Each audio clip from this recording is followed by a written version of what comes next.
love pirates. Like, this is, I've told you guys this before, but it's just like, it's one of those things that's not like, I don't know anybody who goes into pirate history. Like, where do you, what school do you go to do pirate history? But like, if that was a deeper possibility, yes, I would have loved this. Yeah. I would have absolutely loved this. Yeah, I mean, you can go into like the Caribbean or like Atlantic history and then kind of just like refuse to specialize in anything but pirates. Yeah. And that's kind of like what I did to have like a minor field in like Atlantic history, but it's very pirate focused. And I studied under someone who has books on pirates, you know, so it's like exactly. Yeah, it's so funny how that works out, because like there are those, we were talking about this right before we started stream, but there are those time periods that like, it sort of is like, it is history, but it's not history. And that is pirates, the Wild West. And it's like, think of any kid's birthday party theme that is not necessarily history, but it's not history. Princess even kind of qualifies in that, because like more often than not, they're wearing like the pointy medieval hats. Like they're which like probably is not even actually medieval. It probably has a specific time period that those hats come from. But it's kind of like they are history, but they're not history. And I feel like pirates is one of those funny ones where it's just like, you don't, I guess that's the thing, is you don't need to know the history to like pirates, because more than often than not, yes, we don't know the history. And that's why Caroline's here to like break some myths, and we're so excited. Yes. We all have like a pirate origin story, you know, like I haven't played this Assassin's Creed, but I played like this Sid Meier Pirates game. I don't know if you guys have heard of that, but like I played that when I was like a teenager and I was obsessed with that game. So funny. So my weird pirate origin story is, and I told this story I think a week ago or so on stream, but my Girl Scout troop went to Savannah, Georgia when we were in like 4th or 5th grade. Oh. And we went because that is where Juliette Gordon Low founded Girl Scouts. That's where her house is. Yes. It's a big Girl Scout center. But we had a day where we went to a place called Tybee Island outside, and we had a pirate. I don't know who ran this. I don't know how we found this, but essentially we met Mary Read and Anne Bonny, and they took us on a scavenger hunt on the beach. And then suddenly Jack Sparrow comes out of nowhere. And I'm telling you, to this day, one of the best reenactors, you could not tell me that was not Johnny Depp. And I look back at pictures even today, like thinking, oh, it's just my childhood brain, like telling me, no, the pictures are like, he was amazing. And we did this like whole scavenger hunt on the beach in Tybee Island. And then there's a restaurant that is in Savannah. I think, I have no idea if it's still around, but it has tunnels that went to, that pirates used. And so you would walk around the restaurant and there would be this big stone thing, and you would look down, and that was supposedly a tunnel that went out to the ocean, and it was a big pirate. Is it called the Pirate House Restaurant? Thank you, Anna. I'm sure that's what it is. Oh. Hi, Mark. That sounds so fun. And when we were there, fine. When we were there, Jack Sparrow showed up again, and he entertained us all at dinner, and he apparently would just walk around the restaurant. And yeah, it was definitely a weird, like, oh wait, pirates, like that is just so funny and so cool. But thank you, Anna, for saying. I was like, no, he was nice to us at the least. But he was like funny. Like we made him, I think if I remember correctly, we were silly girls. We piled a giant pile of food, we mixed all of the food together and we just put it on a plate and we tried to give it to him to eat. And he was very entertaining. But it was, that was my weird pirate origin story, is I remember learning about pirates in Savannah. And like, did I learn any actual history about pirates? I couldn't say that I did, let's say. But yeah, and there are, you're right, the Dr. Hubs, there's so many TV shows, so many movies. God love Pirates of the Caribbean. One of my favorites. And some of them are based in history, but many of them are not. So I think we are going to get started. Just some house rules. Everybody who, if you're on Twitch, please use the lecture question channel point. It's only one onk. That makes sure that we won't lose questions. We're not going to do a PowerPoint, but in occasion, if we want to pull up an image, we'll pull up some images to show. But Caroline's kind of prepared some myth busting presentation for us about pirates, and what was the other thing? Oh, I have a quick bio of Caroline to read out, which we realized we had to change it because it's been quite a few years since Caroline has been a guest on our channel before. So let me read out that and then we will get started. So, welcome on in again, Dr. Caroline Hackett. She is a history professor at Florida State University, specializing in early modern Atlantic world. Her research and teaching focus on Europe, early America, and the Caribbean, with expertise in gender, business, legal, and imperial history. And she is passionate about bringing the past to life for anyone who will listen. And she is on most social media, I think, as Historian Cairo. We're just so glad to have her. Yes, she just got a brand new spanking professor job. Congratulations. Because when we first talked to her, she was still doing her PhD. And so now she's a doctor and she's got a brand new job. But yeah, I'm so happy to have you here. Yeah. Thank you so much. And yeah, thanks everyone for your patience. My whole family's sick this weekend and like I'm happy to rally and be here, but like the PowerPoint, I was like a crying baby, no sleep situation. So I've got notes to talk to you about. We can pull up pictures, whatever. No, absolutely. But yeah, yeah. But like you said, for most of us, including me before I went to grad school, like most of what we know about pirates comes from Disney and video games, whether it be Assassin's Creed or Sid Meier or Pirates of the Caribbean. But I actually think like they get a lot of things right that I'll point out that are kind of surprising. And I was telling Melissa that when I was a grad student, I co-taught a class on pirates at FSU, and like the students were always surprised to find that like some of the things that, like about Captain Jack Sparrow, like his flamboyant dress or this or that, were actually pretty accurate. And so definitely gets romanticizes a lot, but like I'll point that out too because there are some like oh, this myth was actually somewhat true, Absolutely. But I set this up basically like I want to give you guys like a really quick like brief on like the golden age of piracy to like understand where this game is set, and then kind of just go through some myths and questions that I would have had before I studied pirates, like who became pirates, what happened when a pirate like attacked a ship, like did they just sink it, what happened, what kinds of things were they stealing, what were they wearing, what was pirate society like on the ship, and how were they paid and all that. So like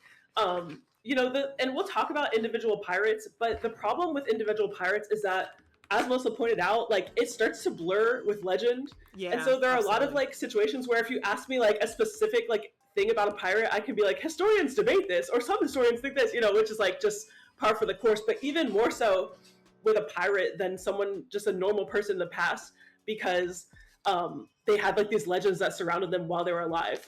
So yeah we have that. Absolutely. That's always so hard because especially like this, you would think we're at a time period now where for the most part we are getting written records, and I've told my followers about like, as much as we love ancient Egypt and as much as like there's a very distinct difference between a historian who is studying medieval or even later where we have written records that are preserved. And so with pirates, that falls into that time period. And so you think, oh, we should have like really great written records about these individual people, but they're kind of on, you can disagree or agree, they're on the outskirts of kind of society. And so they are going to be written about in a very specific way, which you have to read with a grain of salt for sure.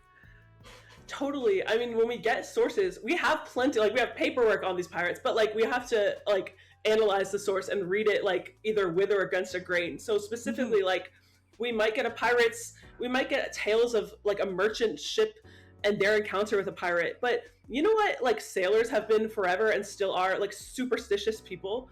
And and so like we have like these accounts of like people who were scared shitless, because that's what pirates do. They intimidate people so that they can actually avoid a fight, which we'll get into in a little bit. But you know, like, so you have these superstitious people like saying this, that like have this near death experience, you know, and Yeah. they're, I don't know that we trust every word that comes from them. But then on the other end, we have like pirate court and pirate trials, you know, and that's from the top down. And obviously those are like anti-pirate, and so we like have that bias as well, you know. So definitely, Yeah. like, So much so. um, That's a great yeah. question, Dr. Hubs, and I think we'll cover that after. I want to hear her talk about what is the golden age of piracy, and then that's a great question that we'll answer. Yes. So the golden age of piracy is from roughly 1650 to the early 1730s. Okay. And this is the peak era of pirates. And this is when some of the most famous pirates pirated. You know, people like Blackbeard, people like Henry Morgan. The golden age of piracy is centered not only in the Caribbean, but in the North Atlantic, in West Africa, and in the Indian Ocean. My knowledge is more so the Caribbean, but like, it's, you know, it is more global than you would imagine. But I also have a question, like, do you know like when the game is supposed to be set? Like, specifically, does it give you a year? The game starts in 1715, I think, and somebody can correct me if I'm wrong. And I've always seen the descriptions of the game say it's the end of the golden age of piracy. But I'm not sure how many years over time the game goes, because some of these games do go potentially sometimes over. Technically, the last one we did, which is Assassin's Creed 3 and set in the American Revolution, it goes over like 20 to 30 years. But I believe it starts in 1715. Okay, cool. Thank you. And as for your question about the literacy, that is a great question. And that also blends with my first question that I was going to address, which is who became pirates. So I can kind of like blend those. Absolutely. Because, like, you know, if we think about it, like, nobody, okay, today kids, you know, little boys and girls, you know, are 5 years old saying they want to be a pirate when they grow up. But in the 16 and 1700s, people were not doing that. Okay. So like, people were not like, I wish to be a pirate someday. So nobody's born a criminal, right? And little kids didn't just go to bed in the 1700s dreaming about becoming a pirate. So people usually fell into piracy as opportunists. And you have to understand that this was like a very tumultuous world. And so think of pirates as people who are navigating an era that is war torn, right? You have this European empires fighting each other on a global scale. You have borders changing, you have empires rising and falling, and you have individuals getting caught up with it. Yeah. And a lot of these people who become pirates were already skilled sailors. And so, for example, in the early 18th century, the War of Spanish Succession ended, and hundreds of British naval sailors, both legit like sailors in the Navy and privateers, which are pirates basically just hired like by a government to do their bit, to do pirating for them against the enemy. But like, these people all lost their jobs when the war ended. And we think of like war as a terrible thing, obviously, but like, then you have all these people who had this like specific skill set for like fighting at sea, who didn't have a job and turned to apply those skills they had to piracy. You also have people fleeing brutal conditions at home, whether it be terrible working conditions, people in the Caribbean escaping slavery and going and joining pirate crews. We have people fleeing extreme poverty and overpopulation, like in Tudor England. So you have like all these things going on. When it comes to literacy, you know, it comes down to like who you were before you became a pirate, really. So like, if you were like a high-ranking member of the British Navy, you probably could read. But if you're some random scalawag, like, you know, hanging out in like a tavern all day, like you might not be literate, you know. And then sometimes you have people like which we'll talk about again in a little bit, like people who are on a merchant ship who are extremely educated in like either a craft or like even surgeons and doctors who are enticed to join pirate crews because they offer like an important skill. And obviously those people would be literate. But at the very least, like the captain and quartermaster, which we'll talk about that role, they're going to be pretty literate because they're handling like they're writing a pirate code, which we'll again get to. They're like having to be financially literate to deal with shares. Again, we'll talk about that, the wages and payment. But yeah, the answer is it varies based on, and more likely than not, it's going to be whatever your station was before you became a pirate. Were there cases of like some random illiterate person learning to read on a pirate ship? Probably, but they weren't necessarily spending their time like teaching like the lower like people to just the everyman on board to read. Yeah, so our main character in Black Flag, Edward Kenway, he Okay. it's unclear what he did before, but he falls into the poor and struggling, leaves his wife in Wales to become a privateer, and then kind of Okay. honestly, I think he falls into piracy sort of by accident, because he pretends to be essentially a different person when their ship crashes, and then sort of jumps into it from there. But he sort of has this plan that he's only going to do it until he gets a certain amount of money, and then he's going to go back, which I have a feeling, we haven't gotten to that point yet, but I have a feeling is not going to work out for him. And then somebody can correct me if I'm wrong, but I believe our quartermaster escaped slavery, and I believe there's also a separate game about him escaping slavery called Freedom Cry. Oh. Somebody can correct me if I'm wrong if that is that character, but I know his name is Adewale, and he is our quartermaster, and I believe that is his sort of story. Yeah, it does seem that Edwards gets a little bit of a romantic view of privateering and stuff. Yeah, so it's interesting because it so far has not implied that he would be illiterate, but I feel like he would probably fall more on that side. But I also think that's not, like, we pick up letters in the game, and I think they imply that he does know how to read. So unclear if he could or could not. Anna, for your question, were women really rarely pirates, or it's possibly a lack of documentation? So I think it's both. Like, I think there were very few women pirates, but I think we don't know about all of them, if that makes sense. I mean, I can only name like a few. And again, I know of like pirates out in the Indian Ocean who are women and such, but you know, a lot of them like didn't want to be seen as women, and like maybe I kind of have this like view of people like putting themselves on or off of the historical record in a certain way. And so like I have people like who I studied in my dissertation who kind of like destroyed records so that they wouldn't be found later and stuff. And I feel like they're kind of like talking to me in the future. And I feel like some of these women were kind of just like mind your own business. Like they're just like, I'm a woman dressed as a man or whatever, and nobody's going to care and nobody's going to think about me in the future. And I kind of see it as like a romantic like freedom. Like I'm never going to like be able to know their story, like, if that makes sense. So I mean, I think the answer is both.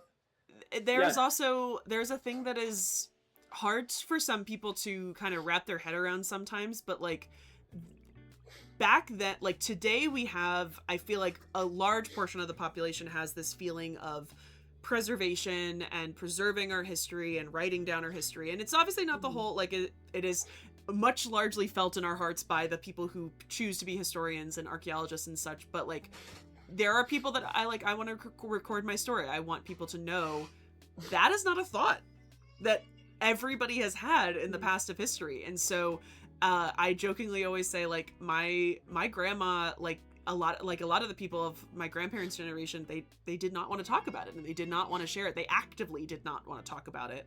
And so they would throw out stuff. My grandma threw out so many things that like I think back as a genealogist and like as a historian that like, oh my God, I would have loved to have those things.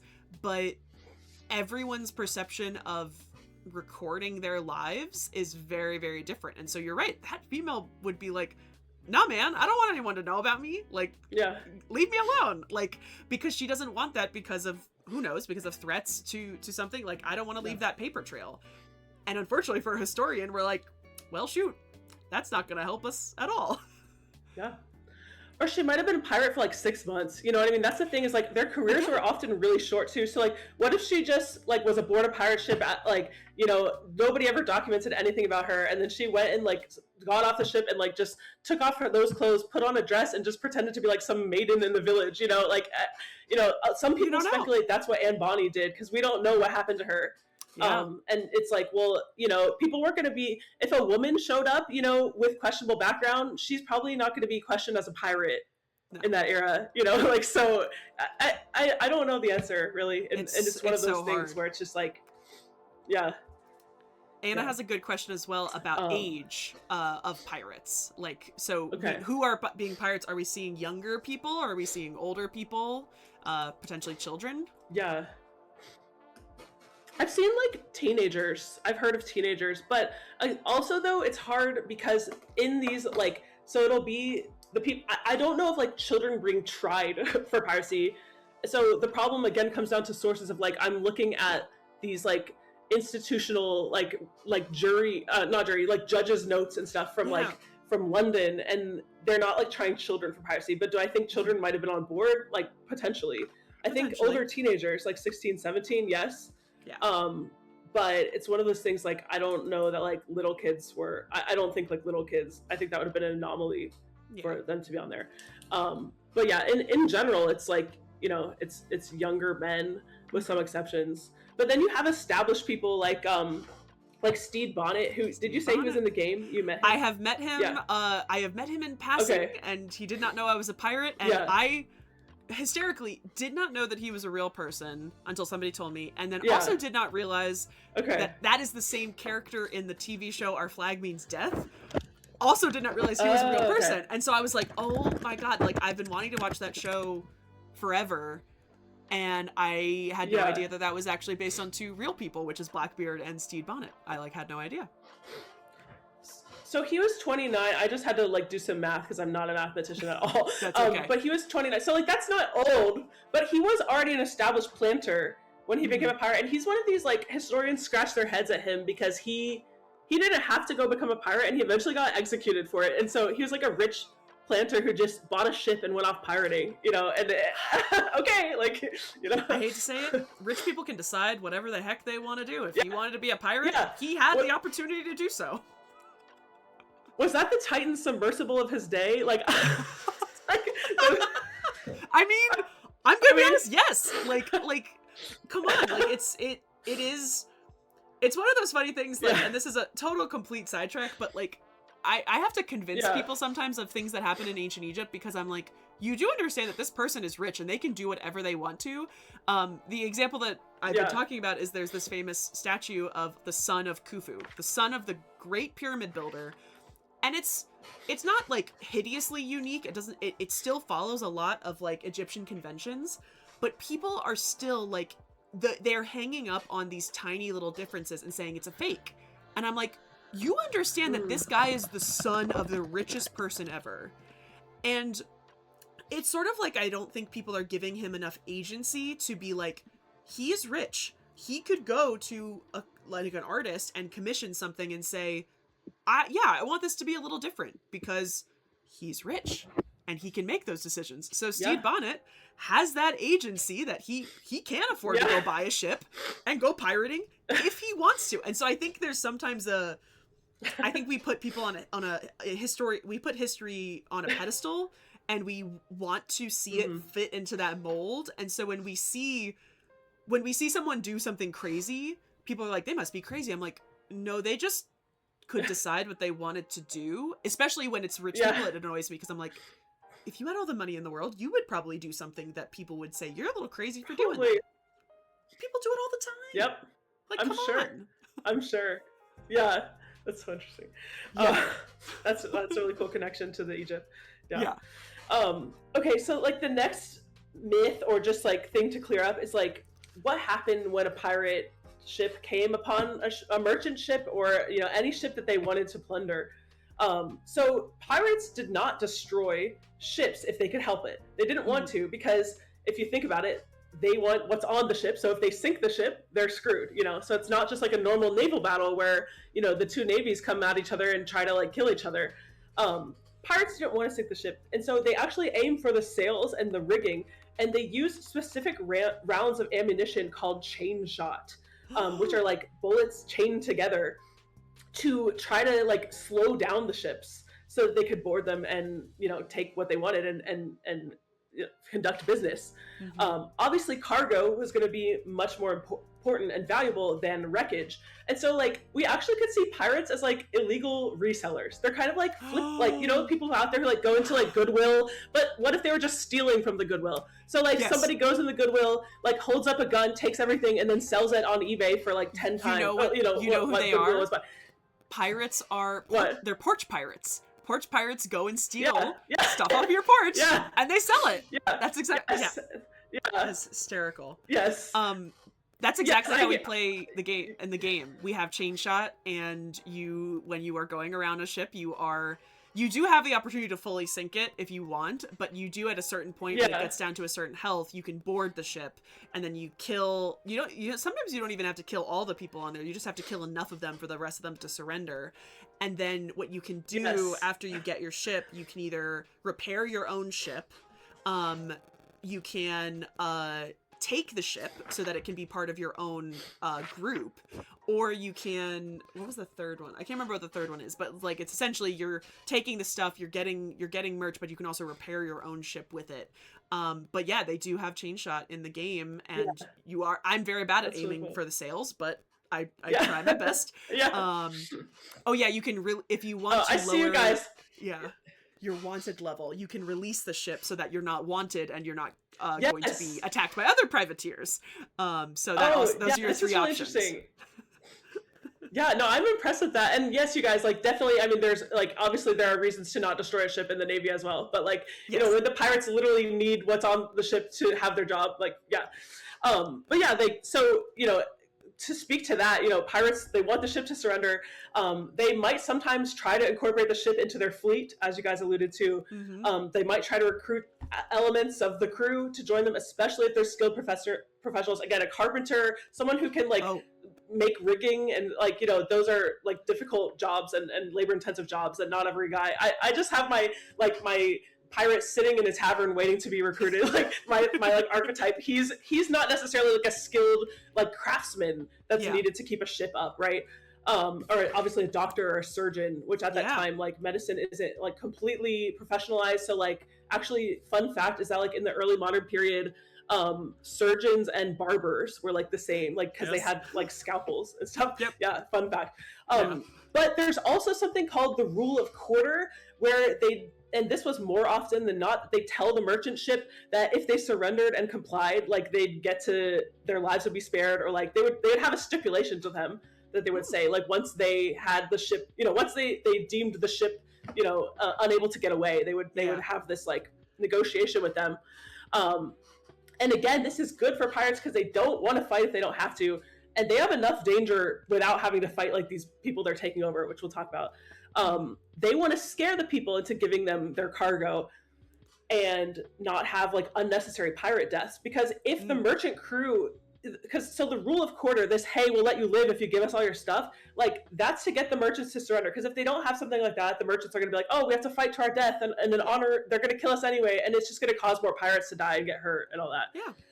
And pirates have to pay workers' comp to their pirates, which we'll talk about too, so they don't want that. There's so much more formal than I ever could think they would be. Yes. So pirate violence is performative. The Jolly Roger, there's this whole like theatrical element. It's like camp. I mean, they hoist the Jolly Roger. You know, they're trying to spook these merchant crews into surrendering so they can avoid bloodshed. And Blackbeard famously, like this is a myth, but it's actually potentially true, is that he put like fuses in his hat. And like maybe even wove it into his beard. I've heard. That's what I've heard. It might be real. Yeah. To make it look like his hair, like he had smoke coming out of him and stuff. And so like most captures ended with surrender rather than battle. And like I said, the pirates are making money through intimidation. And so that leads us to the question of like, well, then who did they, like, obviously that could go wrong. So obviously I'm not saying that the pirates were just like they could go wrong. You know, they could have fights with the merchants. That was not their ideal, right? So who did pirates fight then? Like, where's their danger coming from? Well, a lot of the danger to pirates is coming from clashes with authorities, right? So for example, Blackbeard famously died off the coast of the Outer Banks after the Royal Navy like said they'd had enough of him. They were trying to eradicate pirates. So naval patrols had huge frigate ships that like most pirate ships were not a good match for. So like that was, they wanted to avoid that. Armed merchant ships who chose to fight back. Like I said, it could go, you could mess with the wrong merchant ship. Privateers. So privateers were often hired by governments to hunt down pirates. Kind of betray and sometimes the governments would even make a deal with a pirate they caught, like, hey, instead of hanging you, and throwing your body out in a metal cage in the harbor. Like, we're gonna hire you to go hunt down like these 5 pirates, and then we'll like let you go. So I was gonna say that's yeah, like what happens to Barbossa. Doesn't Barbossa? I guess he sort of becomes a privateer. I guess so. That's the. I don't even know what movie that is. 4th movie? I can't remember, but I'm pretty sure like he gets all his fancy clothes because he gets better money. I mean, hey man, if that's what you're after, go for it. I know. Of course, other pirate crews. So you know how like gangs feud over territory and stuff. You know, or loot. And then mutiny and internal conflict is another big danger, right? And so like this is when we talk about like how democratic like pirate ships could be. That makes sense because you don't want to be overthrown and killed as a captain. And then pirates also sometimes disappeared, like people like Anne Bonny, people like Henry Avery, who's like a really fascinating pirate who like had a very short 2-year career, but he like crippled the British the East India Company, and like there's this whole thing with India, and he like captured a 25 boat fleet of ships and all that stuff, but he just like disappeared into thin air, and like there are all these different question marks about what happened to him. So that's kind of like what you could expect when you're a merchant and a pirate shows up. They're going to try to scare you. They're going to appeal to your superstitious sailor self and try to take your stuff with limited bloodshed. Absolutely. Otto had a question about was Roger actually a guy that they named the flak over? Like, do you know where the word Jolly Roger is? That a guy's name? If you don't know, that's fine. But I don't know offhand. That's a good question, though. I feel like I should know that. Like... You might talk, and I might Google on my phone. But but yeah, it's fascinating that like so far. I think it's actually kind of surprising that like you're right. The game is actually kind of fairly accurate about all the things that you would encounter. And there's another funny game that we play that is it inspired by pirates as roughly as it possibly can be, but it's called Paper Pirates. And essentially it's like if you've ever played like Secret Hitler, or like essentially there's a secret, somebody is a ghost because you've mutinied your captain, and then he goes back and haunts somebody, and so you have to figure out who the ghost is, and you can mutiny people and mutiny your captain, and you vote off people that you throw overboard. And so it's like the very vaguest of pirates, but there is like a lot of mutiny within it, and the threat of people completely taking you down. Hello. Rimmingerbeard says that the Jolly Roger comes from Jolie Roge, or the old Pretty Red or Old Roger, a nickname for the devil. Interesting. That's okay, so that's such theatrics, appealing to like, it is. That's so interesting. First recorded in the from my understanding of mutiny. Interesting. The history of I love pirates with a Y. That's such a weird way to write pirates, but I know it's... I know. The English language wasn't standardized yet, so you have all these things. Even like the guy I just said, Henry Avery, he has like 3 spellings of his last name. It's like... Oh god. I'm sure. And then like, so once they captured the ship, it was whatever, the ships didn't have like a branding on them to say like, we have pure gold in chests on us. And so they kind of like, they might have intel about like a shipment or something. But information traveled really slow back then. I mean, it took like months, like if you're lucky to get across, like 6 to 8 weeks, if you're lucky to get across the Atlantic at the time. So it's not like you're getting a text message saying like, hey, so like a Spanish galleon carrying, this much of gold is like coming by. So, a lot of the cargo that these pirates got was rather mundane because it's just whatever they can get their hands on. So it's whatever's being traded in the Caribbean. So things like sugar, tobacco, indigo, cocoa, flour, like beef jerky, candles, soap, wine and rum, textiles, furniture, clothing, livestock, which is interesting to think about, like animals, live animals. And like actually, so the myth or the stereotype of like the pirate with the like parrot on his shoulder. I mean, I'm not saying that every pirate had a parrot, but like I am saying that there's been a black market in exotic Caribbean animals since the 1600s. and the pirates, you know, so like would they have had parents around? Like, yeah, totally. Yeah, you know, and there's a thriving black market today of these animals too. If you look into it, it's crazy, and it's actually done on ships as well too today. Yeah, absolutely. And then one that's like seemingly boring but I find interesting is books. Like like they're like the Amazon Prime of it. Oh my God. Because sometimes they would come upon ships full of books, and I've read an account of pirates who came upon a ship full of Bibles and they resold the Bibles in ports. So, I mean, you know, it was like plundered Bibles, you know, whatever you could sell. I mean, I hate to say it, like, again, like, because they're selling these things again. They're these resellers, and so I don't know if there were huge groups of, like, printers that were in the Caribbean settled at that point. So, like, you might get enough people printing newspapers, but are they printing full books? Are they able to get those copies of books, like, from the Europe? So, like, that is a lucrative, rare product, for sure. But I wouldn't expect Bibles. But I guess, I mean, it is the most published book in the world. So, I mean... They would have been expensive. Yeah. But they would often, like, they would kind of, like, money launder or, like, product launder through people they had in the ports. Because, like, it's not like the church-going people are going to, like, buy the Bible from, like, a swashbuckler. So he's got to, like, have a middleman to, like, sell the stolen Bibles to, who can then mark it up and sell it again to people, you know? That's is parlay a real thing? So parlay is like as like known in Pirates of the Caribbean is just like it's like a weird pronunciation of like parler, which is to speak or talk in French. And so like I'm trying to remember what it is in Pirates of the Caribbean. Is it like a right on their pirate code or something, or they're like talking about a right to parlay or something? I thought parlay is in the first movie. It's when Elizabeth Swann gets captured on the boat, and they're mainly taking her for her pirate coin, her necklace, and she says parlay, and she uses as an excuse saying, I want to parlay with you so you can't kill me. Like, it's sort of like, you have to speak to me. We have to have this democratic conversation, like to go talk to the captain so that you don't get hurt, which like, I don't know if it's real, but it does sound a lot like you're intimidate the people so that you can have a conversation. The rule of four. What did you say? The rule of four or the rule of rule of quarter. Yeah. It sounds a lot like that in a way. Yeah, I think it sounds. I was gonna say like you could negotiate for sure. I don't think they're like I've never come across like an official like rule of parlay like we abide by this. But I think if you said, hey, I have something to talk to you about and you're gonna want to hear it, don't kill me. You know, some again like entrepreneurial people.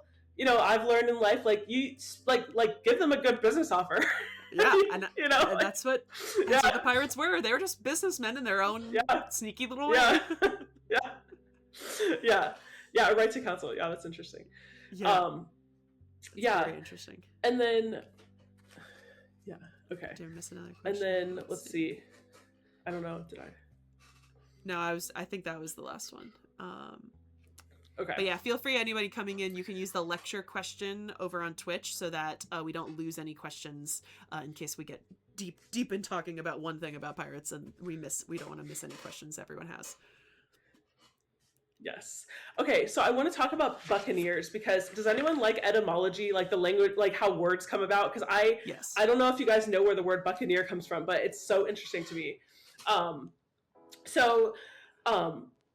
This is where the word buccaneer comes from, and then I'll tell you about buccaneers and their lifestyle. So when Europeans first arrived in the Caribbean, like with the Spanish back in 1492 era, right before this, they dropped off pigs at like every island. So they brought livestock on their ships and they dropped off wild pigs because pigs are not indigenous to North America or the Caribbean. No. And their idea was like, let's leave these pigs, they'll multiply and there will always be meat here for us when we come back. And then they left, and the indigenous people there, primarily the Taino and the Arawak Indians in the Caribbean, they created an entire like genre of food that is basically the ancestor of barbecue. And it was called barbacoa. And it was this wooden rack that they made to barbecue, like slowly roast the pork meat. And Then hundreds of years pass, and it's the golden age of piracy, and these French hunters show up, entrepreneurial-minded Frenchmen. They're not pirates yet. They just want to make a buck, and they show up and they see these like indigenous people like smoking these pigs, and they're like, wait, this is delicious, and we can sell this to like every ship that comes by. And so they start smoking the meat on these racks, and in French, the word is boucanier, one who smokes meat on a boucan, which is just like the French word for that barbacoa thing. So like literally the word buccaneer comes from like guy who barbecues out in the Caribbean. Wow. And for a while, these hunters sold their pork to the and beef as well to the passing ships. But when, again, this is a time of flux where empires are rising and falling and war and everything, and eventually meat sales weren't enough, and many of them turned to piracy. And so, like, if you think about it, they already lived, like, kind of rough, like, they're used to roughing it out in, like, these remote coastal areas. They had an entrepreneurial spirit. So, like, the transition, they made good pirates. Mm-hmm. And so English speakers borrowed the French word boucanier and just called them buccaneers, and it eventually became synonymous with a Caribbean pirate, often from French origin. Oh, yeah. So that's why. Yeah. So it is just a pirate, but there are a small group of them that specifically started off as barbecue salesmen. Yeah.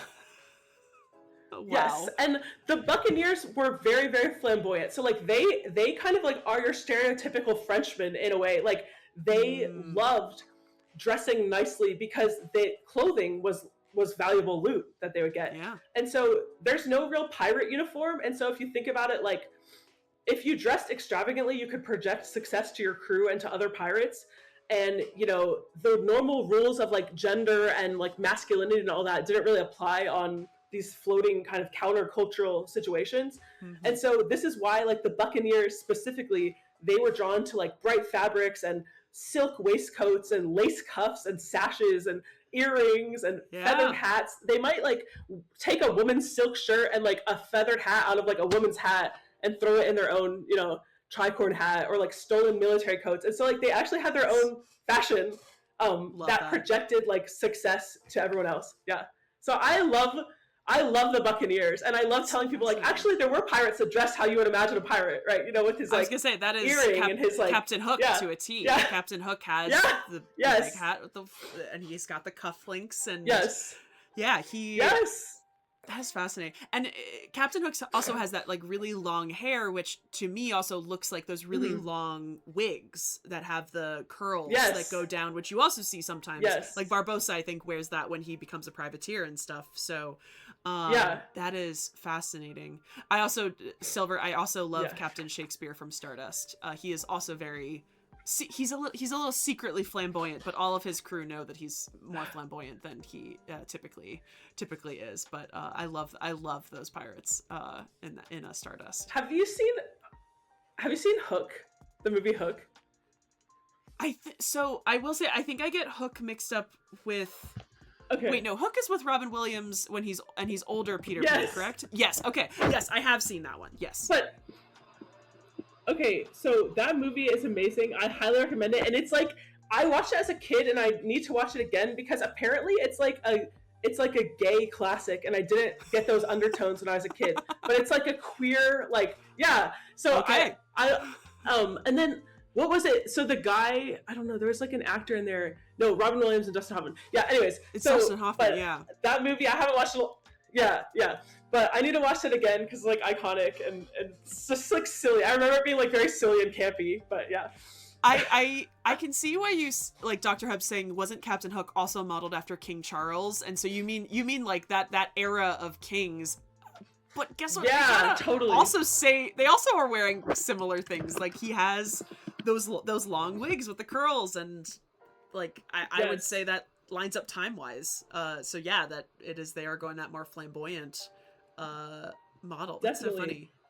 Yeah. And I mean, like, masculinity at the time though was also different than what we think. So, like, you know, they are flamboyant for their time because they're mixing and matching things, but, like, the hair and, like, the stockings and everything, like, actually one of the most attractive, like, features of a man, a European or Western man, that they would project their masculinity through is their calves.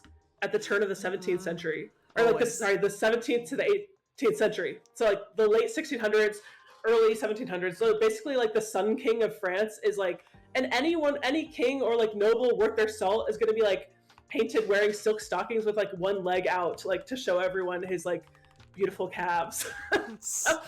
yeah. And there was even this whole like thing about like men not having big upper bodies, because that was like for men who had to do manual labor, and like a gentleman would have like nice calves because he did, but not a huge upper body. And so there's this whole, they had looks maxing back then too, I guess.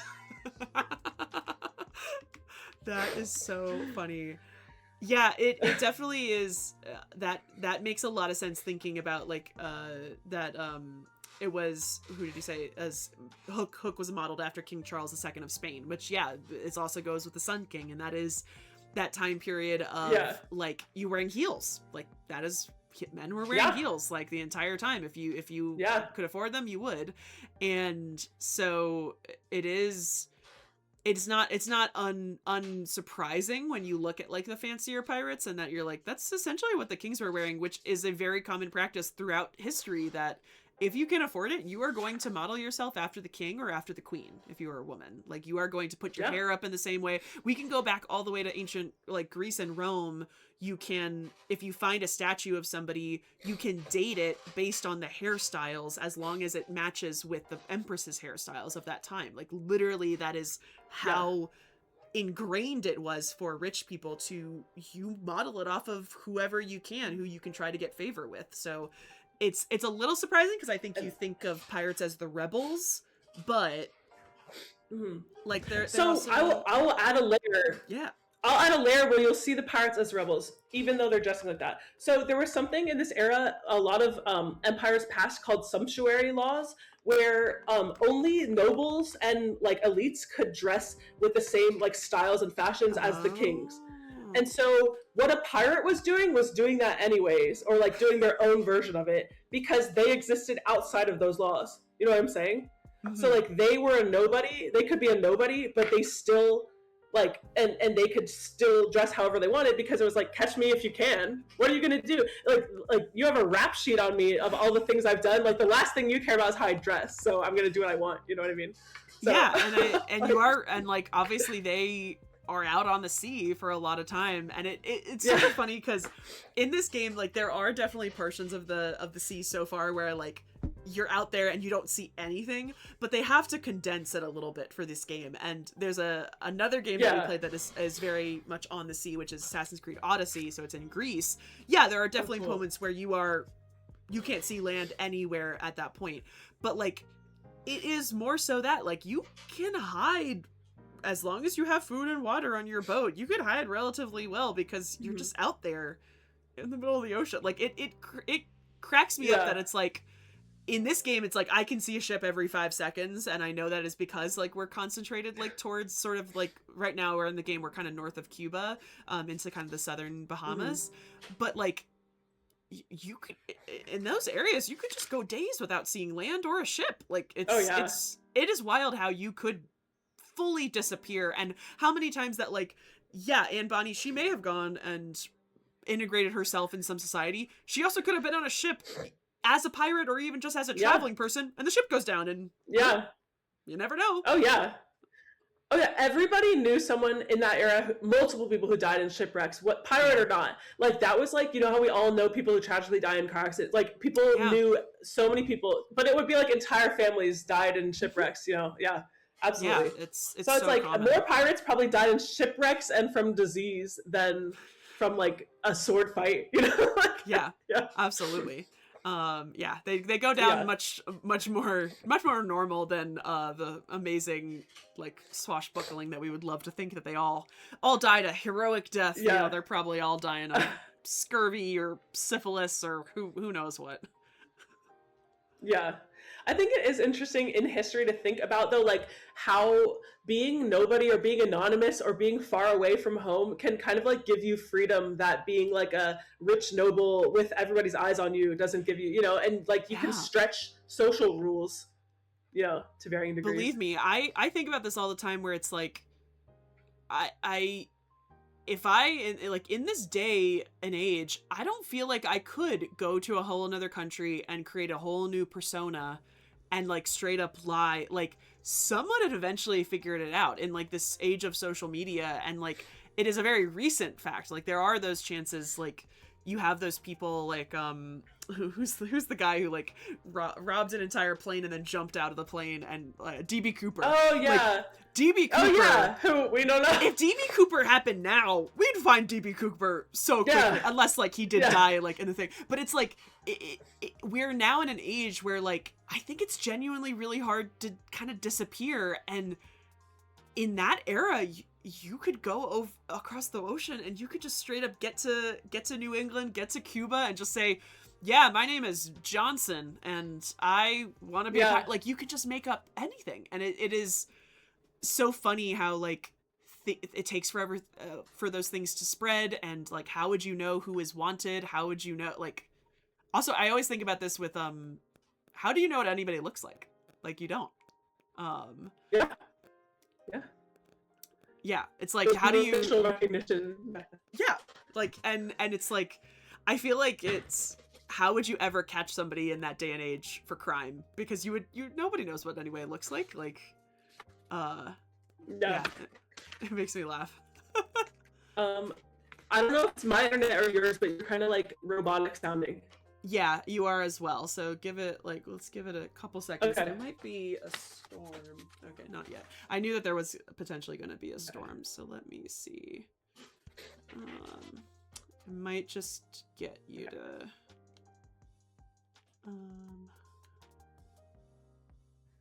Yeah, network. Why is it my network? Should be my network. I am robot. All right, I think it's definitely sounding a little better. Yeah. Do you want to try turning off your camera and turning it back on? Just briefly. Sure. See, I can hear you better, but you're now like a little blurry. You're blurry to me too. Okay, so that might be. I'm gonna turn my camera off and turn my camera back on. All right, we might have to deal with it, but I can at least hear you, so that is always better. But hopefully it'll resolve in a second. Oh, that's such a great question, Dash. Favorite pirate of all time? Favorite, like, oh my gosh, I feel like I don't know enough for me personally. I know. But I've been dying to deep dive on Stede Bonnet's Wikipedia, but I've sort of like not wanted to, because I know he's probably gonna come back in the game, but I have a feeling he might be my favorite. But we were talking about this, how like we know Mary Read, I know Anne Bonny, but like I don't know any other female pirates minus the Chinese female pirate that people talk about sometimes. Yeah. And so like I want to deep dive, and I want to go into some more personal like pirate stories, because I want to know more about them. I feel like I just get vague generalities of pirates. So my favorite pirate of all time, we know like so little about, because he's so interspersed with legend, and I think that's why I'm so obsessed with him, because I want to figure out what's real and what's not. And it's Jean Lafitte, who was a pirate like in New Orleans and like the Galveston Island area of Texas. And there, I don't know, again, like it's just so crazy. And if you go to New Orleans, everything's named after him. And you can go to like he was a blacksmith in New Orleans, and you can go to this like on Bourbon Street, this like a freaking bar that serves slushies, like purple slushies out of Jean Lafitte's haunted blacksmith shop. And I love it so much. Like, it's so stupid and silly, but I love it. And I'm like obsessed with Jean Lafitte. So he's my, like, no, we don't have, like, people debate whether he was really a pirate and all this stuff. And I'm like, I don't care. I love Jean Lafitte. Like, I don't care. Yeah. God, yeah. I need to read up more about like specific pirates. I've heard. I think everyone's saying there's like an Irish female pirate. I think we said her name earlier. Grace O'Malley. I want to read about her, because I'm ready for like a less popular story about a female pirate, because it's always like, more interesting. But I definitely want to go into her and do a little bit more research on her. Yeah. She's really interesting, but she's like earlier than the golden age of piracy. Like, I unfortunately haven't studied her that much, but like I also want to know more about her. Yeah. I definitely, well, it's also, I'm fascinated by the ones that you're saying over in the Indian Ocean as well, because I didn't expect Like Yeah. it makes more sense now that I think that, like, yeah, obviously the trade routes are going down Africa and over into the Indian Ocean, but I guess I've heard about the Chinese pirates in the Pacific, and I've heard about the Caribbean pirates, but I haven't really heard about any ones on other sides of the parts of the world as well. So interesting that. Yeah. Oh, I totally forgot. I did play a little bit of Skull and Bones. I totally forgot that was in the Indian Ocean. We only played a very small portion. That was a new game that came out, I think, like a couple months ago. And Okay. Oh God, I do remember that because it had a lot of interesting architecture on the islands. I forgot about that. Years ago? Is that years ago? Okay, whatever. Oh.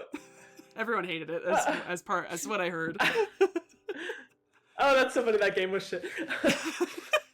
Do British people put an E at the end of shit? Shite. Shite. That's so funny. Okay, I just didn't know. So do you guys want to know about like pirate society on board and stuff? Okay. Absolutely. So it's interesting because like just some general statistics show that like mutinies on pirate ships were actually not as common as mutinies aboard like a merchant ship or like a naval ship, just broadly speaking. We could narrow it down to like exact area and stuff, but part of this is because it's actually a lot more democratic and fair than you would think. So captains were elected, and in most cases, and the crew could vote to remove him. So he had like an impetus to like keep the crew's support to stay in power. And he also had a check on his power with the quartermaster. So the captain is like really important for like, where is our ship going and what are we doing in battle, and like calling out like directions in actual combat. But for day to day, which is like the majority of a pirate's existence, the quartermasters are calling the shots. So this is the second most important person on the ship, and he represents the crew. So he distributed the loot according to agreed shares that we'll talk about. He settled disputes between pirates. He was a check on the captain's authority. And the crews would often vote on big decisions, like, or at least have some sort of input, like when it comes to where to sail, whether to attack someone or not, whether to accept or search for new crew members. And the big thing here is the pirate articles, sometimes called the pirate codes, that a lot of pirate ships had, and they would be individual to each ship, and this governed the behavior, and all new crew members had to sign this, and they had to sign an agreement to the rules. So the rules would cover everything from like gambling to fighting to how discipline would be enacted to how shares would be distributed and how like weapons should be maintained. Again, they vary from crew to crew, but some common ones might be like no stealing from fellow crew members, no fighting aboard the ship. You have to settle your disputes in port on shore. Yes. Keep your weapons clean and ready. Like it would detail the compensation for injuries, which we'll get to. It would put curfews. They would have curfews of like you have a bedtime because candles like were rare. Well, sometimes they would be in shortage, or it was a fire risk, so they didn't want like candles if there weren't people around to see a fire was starting. So like they're actually practical rules too. Yeah. But like an example of them differing from case to case, some crews restricted gambling and some like encouraged gambling as like part of their culture. So if you were a pirate, I guess you could choose. I guess you could choose. I don't know that they're or you could ask before you sign on. Well, like, hey, can I gamble? The code is created by the captain. So like essentially, yeah. Like this sounds crazy, and this is probably unprovable, but the thought that somebody could shop around captains because they want to. Well, this guy says no gambling, but this guy says gambling, so I think I'm gonna go on his ship. Like I guess like it's a potential. I guess if they're looking for tons of crew members. That's wild to think about. Yeah. Leo, I addressed this earlier, but like it would depend, like the leadership, the higher ups in the crew definitely would be literate, and then it would depend on like the other people stationed in life before they fell into piracy. Were they just like a farmer, or like were they a nobody sailor before they went into piracy, or were they like, you know, high up in the British Navy or something? So that would just depend. But they would be told, I guess. Well, I mean, I guess somebody could be swindled into signing something. But here's the thing: we'll get to that because that's wild. This is a defense that people use to get off in court and save themselves from being hanged was I was coerced into signing this, or I didn't know what I was signing into. Yeah. Oh. So I think you could actually use illiteracy as a bonus, or maybe Yeah. even plead illiteracy. Yeah. Yeah. Yeah, I signed X. That's what I would be Somebody doing. told me what Yeah. like they didn't Yeah. tell me exactly what I was doing, Yeah. and I just wow. Yeah. And I wound up on a pirate ship, and they made me do all this stuff. Yeah. I didn't want to do it. And yeah. And then like the when it comes down to like kind of comparing these to naval vessels of the same time, like, you know, pirate ships, they're giving like these ordinary crew members much more influence over the leadership and major decisions than a naval vessel would have done at the time. Of course, there's strict discipline. I'm not saying that it's just like fun for everyone, but that would have been stipulated in these codes. But pirate ships were not, I don't want people to think that like these were saints and that these are like democracies in a modern sense, because like, again, you could be disciplined. The captains exercise strong authority, especially during combat. And, you know, if you broke these rules, you could face severe punishments like being marooned, which just means like left to die on some random island or beach, or execution. What's not really common and is kind of like a Robert Louis Stevenson invention, if you guys know Treasure Island, that's like where a lot of the pirate tropes come from, is like walking the plank. Oh no. They might just like throw you overboard, and or they might just cut your throat and throw your body overboard, or, you know, but like just the whole walking the plank. And then pirate talk. So your question about pirate talk, another one. The Yarhar and, you know, all of that is pretty much a Treasure Island. We could blame that on Treasure Island. But what's interesting is that these were like pretty diverse like situations, and so there would have been like interesting slang going on in these crews. But it probably would have been closer to like a pidgin language or like a Creole language of the Caribbean. Then like, so it would have been like a mixture of languages with its own kind of slang than just like Yarhar, matey, and stuff. Yeah. That makes sense. I forgot about Treasure Island as being one of those beginners of those tropes of pirates and such. But yeah, no circling sharks below the plank. Unfortunately, not. But yeah, marooned is terrifying. Like that's bad. Yeah. You can't. That's what Jack Sparrow did. He tied two sea turtles together and got off an island. Like. Not an opportunity that is possible most of the time. Yeah, that does suck. Your question about same-sex relations. So, you know, like, this is another thing where it's like these people lived in a world where they're not gonna like write that. And actually, it was a world that was like much more willing to dismiss female same-sex relations than male, because of the way people viewed. I don't know how X-rated you could get on here, but like the way they viewed anatomy and like basically I have taken a whole like gender class on like the view of like penetration, and like that's being seen as entirely different than like two women living together, and it's sexist, you know, whatever. But what we do know is there was something, is it called like matelage or something? I need to look up. There's a French word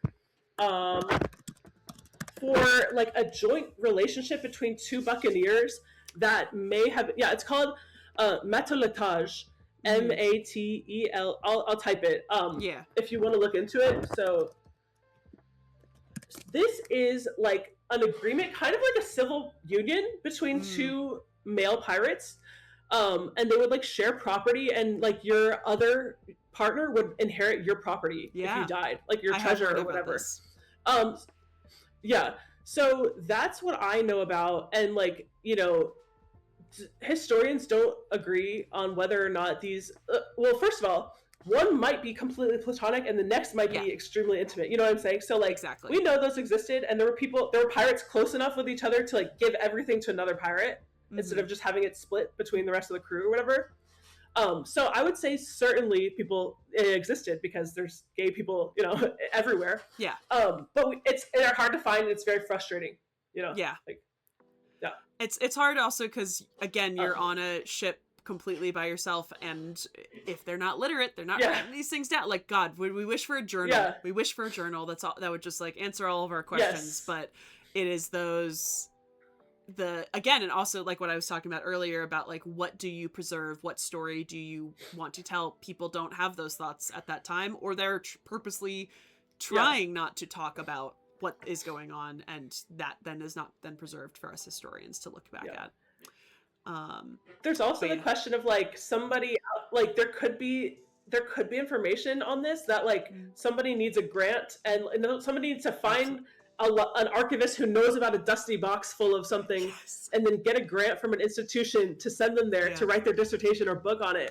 You know, so like the promising thing about history is that, you know, maybe you out there know someone, or you want to make this your life's project or something, you know. I mean, go for it, you know. Go for it. Like just because I don't know doesn't mean you can't know, you know. And that we can't, or that you can't tell me someday.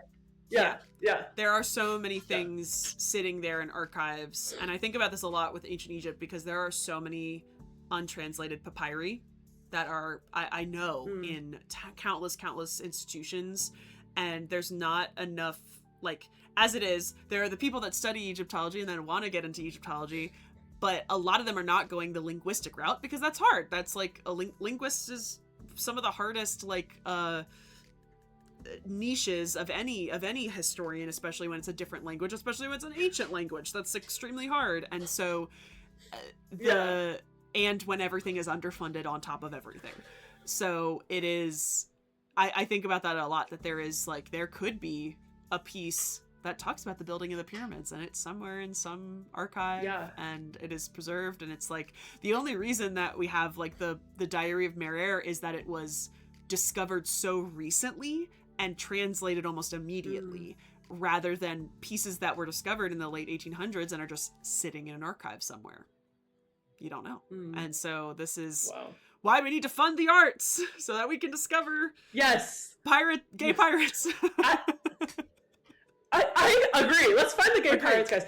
And here's the thing too, though, is that like I actually kind of am comforted by this too, though, because as long as they're preserved, like it's another area that like keeps our jobs alive in the age of AI, because AI can catalog, and you know, people can input things into AI, but like AI simply can't do what I did, which is go to France for 6 months, dig through like dusty boxes and like hold crumbling pieces of paper and stuff. AI could like make an app to help me translate it or something, you know what I mean? But like like most of these things are digitized out, and they're just out there, and like somebody may know about them, but somebody has to like go and do sweat, blood and tears to like figure it out. This happens all the time because I've gotten people asking about AI and translation of hieroglyphs, or AI and things like this. And like the funny part about like a lot of ancient Egyptian, the linguists who translated hieroglyphs, they're almost entirely German, and almost all of their books are handwritten. Like, they are not typed, they are handwritten in German, which means you cannot tell, and they're in cursive, in German cursive. So it's like, AI is not going to be able to get, and a lot of them are not accessible online. So like, if they don't have access to these books that are really expensive, and you have to go to a library to go and find them, it's not going to be able to do stuff like that. I know, I can barely read that as well. Like, believe me. When I'm looking at a word that has 4 M's, but they might be U's and they might be N's, like Samalong in German, and like there's certain words that I've known because they use it for like Old Kingdom and New Kingdom and stuff, but like Samlung is UNG, is like they all blend together in German cursive. Minimum is another great one. It's like it's I'm more interested. Nile is a river in Egypt. As for Freya, for French pirates, the guy Jean Lafitte, who we know a little about, and then there's this guy Francois Lalonde or something like that. Love that. Who was like, he famously sacked like Maracaibo, Venezuela, and like parts of Panama and stuff, like entire cities and stuff. So like he's really prominent. Dang. Those are like the 2 French ones I know offhand. It's like Lalonde, or like I'm trying to remember his name.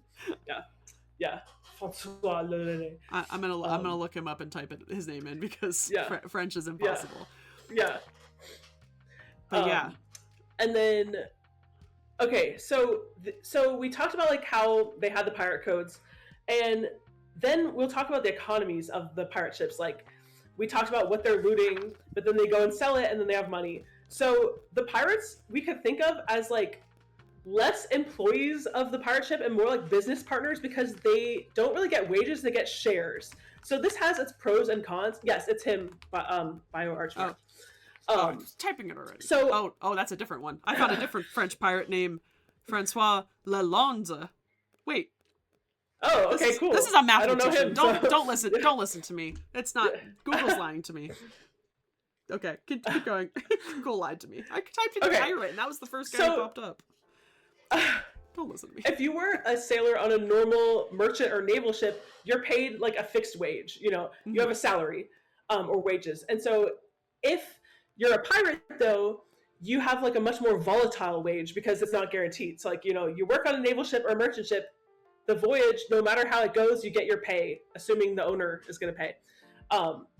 But on a pirate ship, you have an unpredictable paycheck. It's like getting paid by how a used car salesman gets paid. What's the word I'm looking for? Commission. On commission. Yeah, commission. Right. Mm-hmm. Yes. So after selling the captured cargo, the money's divided into shares according to rules everyone had agreed on beforehand on those pirate codes, or on the in their agreements, the pirate articles. So, for example, imagine a crew has agreed that the captain gets 2 shares, the quartermaster gets 1.5 shares, and each ordinary crew member gets 1 share. Let's say they plunder a bunch of Bibles or a bunch of exotic animals, and they sell them in port, and they make $100,000. And they divide that into 100 shares, each of 1,000. So then the captain's going to get $2,000, the quartermaster is going to get $1,500, and each crew member gets $1,000. And so like that's just one example, but like in that case the captain does earn more, but he doesn't earn like enormously more than than like a normal crew member. And then the thing that is amazing that a lot of people find incredible is that there was compensation for injuries aboard pirate ships. So there was workers' comp, and these would be stipulated in these pirate codes. So obviously piracy is extremely dangerous because of all these things. They're fighting with weapons. They're encountering like volatile enemies. They're being tracked, hunted down by naval frigates. They're encountering storms. And so if you lost your hand or your leg or an important limb, you might not be able to work again at sea or anywhere. Your future is very limited. And so that's seen as like a real risk. And so many of these pirate codes stipulated that if you're permanently injured while conducting a pirate raid, you'd receive extra money. And so this included things like losing an arm, losing a leg, losing an eye, losing fingers, but it wouldn't be the same price for each one. So for example, like losing a right arm, you would get paid more than someone who just lost a finger, like a pinky finger, because it had much more of an impact on your ability to work. So it really is like workers' compensation, if you will. It is. And as Roman Griffith says, pirates had better workers' right than the average American. I mean, yeah, maybe. But that is actually hysterical. I would love to read a paper about somebody who went through different versions of this, because like I know there's some weird. It's one of the medical shows. I don't remember which one, but it's a deaf woman and her hand is like mangled in some way. And so I think it might be Nurse Jackie. Nurse Jackie she keeps calling the insurance company to try to convince them that she is deaf. This is her life. She speaks like ASL.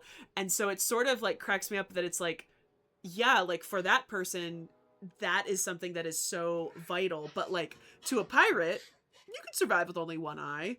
But like I would be interesting is if it like if your right arm is more expensive than your left arm, because like you can fight like because of the stereotype of like, oh, you fight with your right hand, it is your dominant hand, but your left hand maybe not.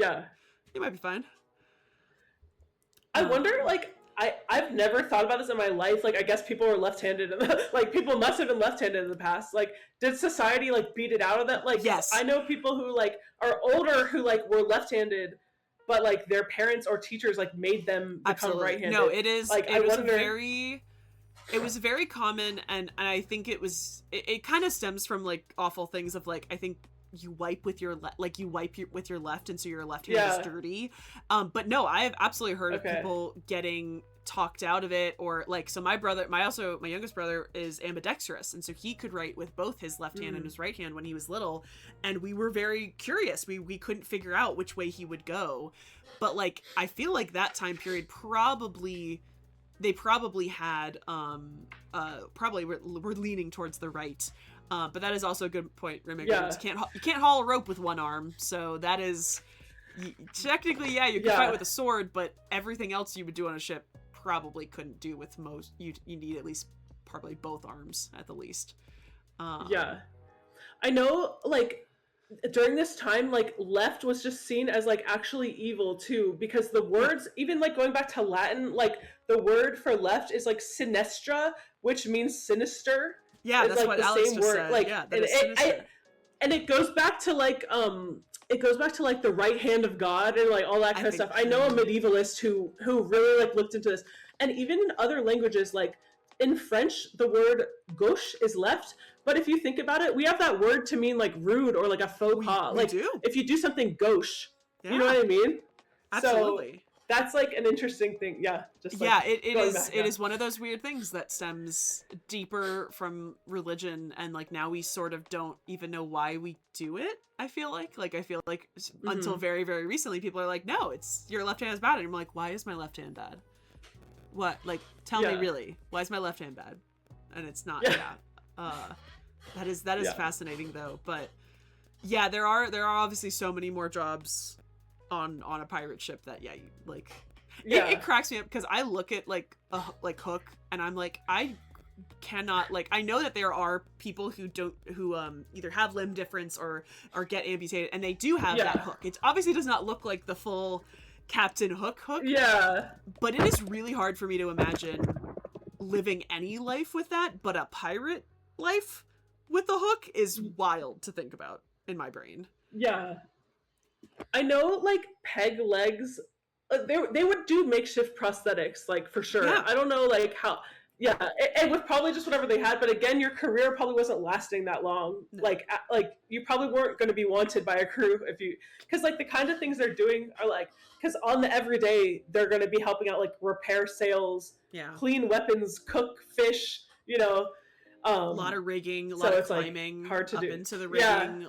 It's, you got to be pretty able-bodied, so it's not surprise, like, it makes sense that they would try to compensate you, especially if I feel like the only reason that, like, I think people are like, oh wow, it's because they're so kind and they want to make sure people are, like, after they get injured.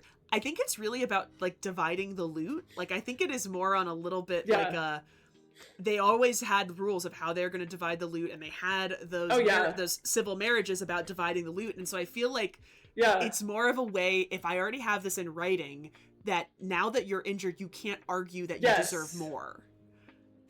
Oh, totally. Yeah. It's litigation. It's like, it's just being a boss in a different way. Yeah, I mean, totally. Yeah, it's not done out of the sympathy of their heart. It's done so that they don't get attacked by a dude who just lost his foot. And it's done so that people will join your crew in the first place too. It's like, okay, at least I won't starve immediately. If I lose my arm, I'll have something to fall back on while I figure out what I do, that is also, that's so funny. That is so funny to think about.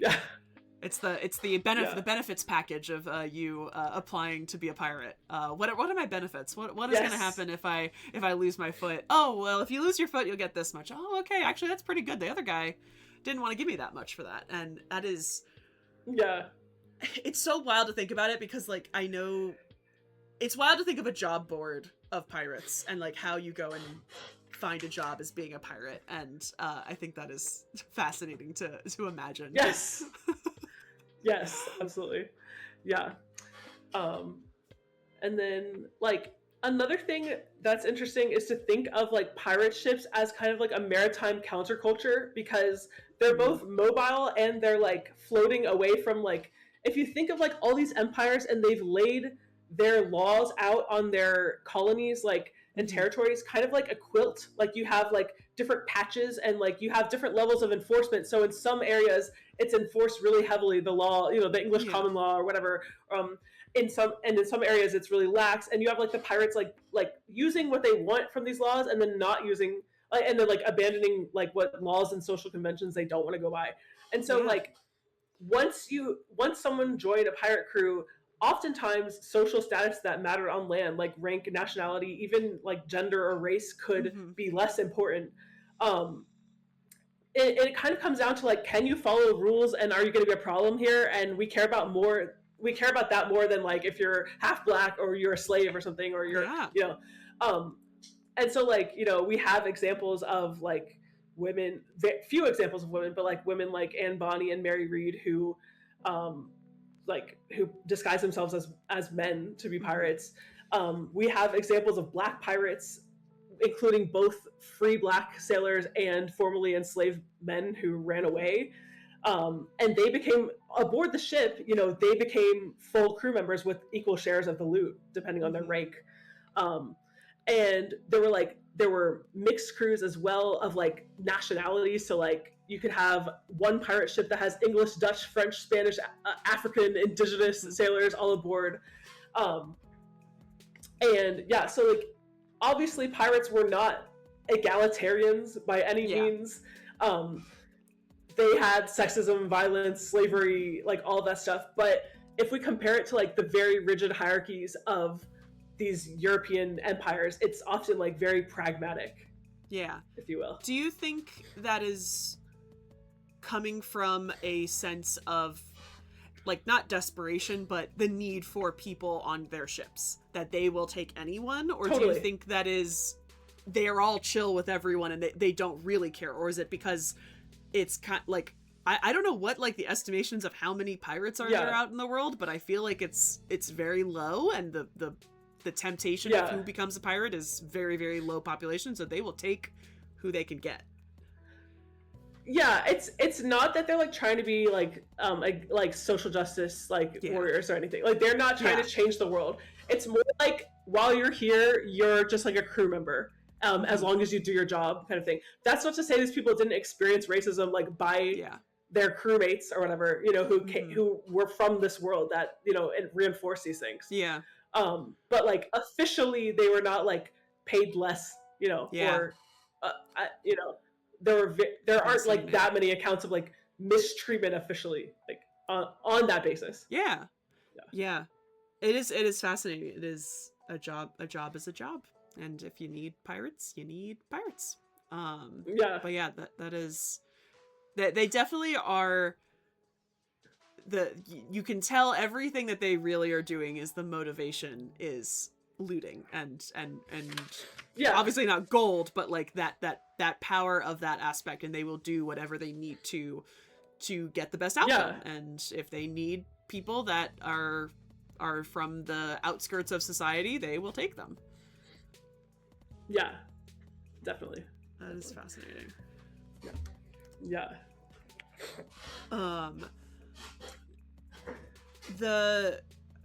When it comes to Anne Bonny and Mary Read, like, do we have sort of the story of when they are discovered to be women?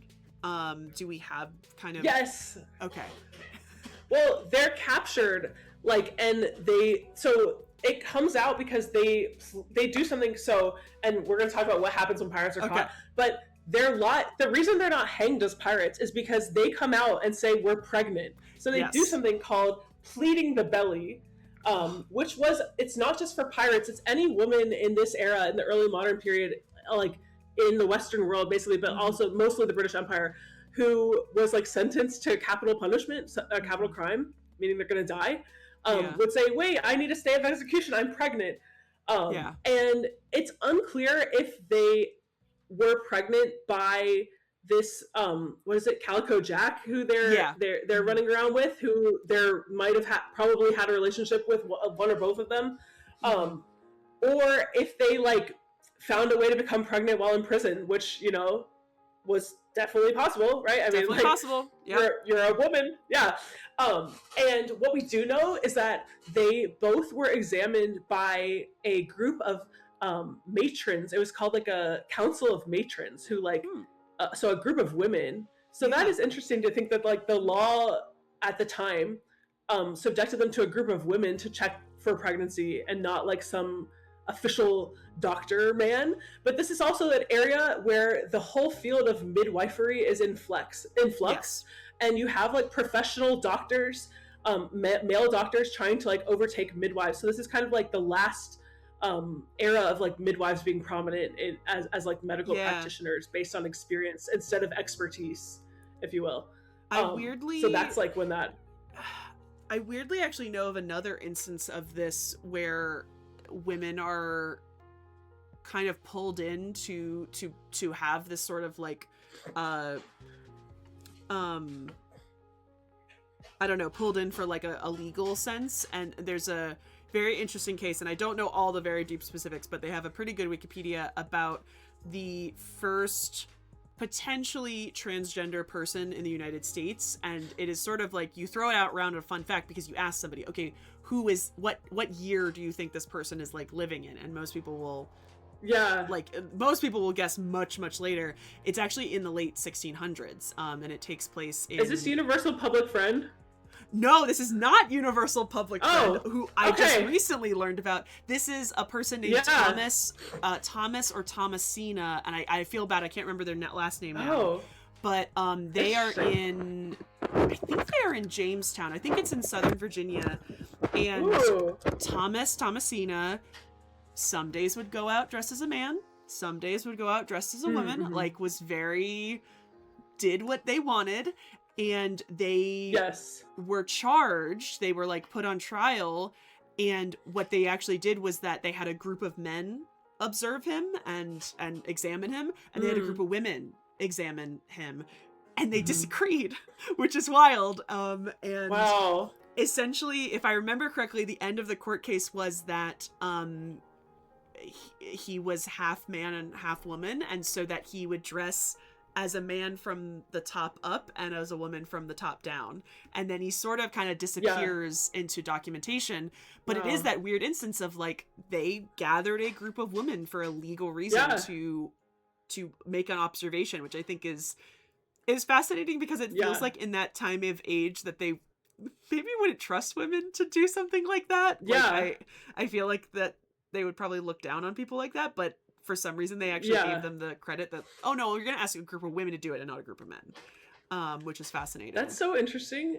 I'll have to look into that person. And like, but that there are like cases, I mean, just like in this era of like, in the early modern period of like people, like societies being much more like, kind of shrugging at transgender people or like people wanting to dress a certain way and just kind of like, oh, okay, you just do you. And it was more like, I've seen cases of like, just at least in Britain, I've seen some where differently from the one you just said, it was more like, just choose one, or like, okay, just like be clear about which one you are that day and don't mix them or whatever. And like, and like, I took a class on gender and sexuality in like the early modern Britain. And there was like a case of like a bunch of young women who like thought that who just like had no reason to think that one of their young women friends was a man. And they were like tumbling around like in the countryside, and their skirt like went up and they saw something different and they're just like, oh, okay, and just like shrugged and like went about their life, you know. And it's crazy. You think like based on what we hear about the past, you think that they would be like burned at the stake or something, you know. And it doesn't always work out like that. But Mary Reed and Bonnia are definitely a fascinating crew with Calico Jack as well. But I would love to read some of the more like the primary sources about what they thought of the two ladies, because I think it would be very, very interesting. I should like give you some primary sources after, like, I mean, sometime this week.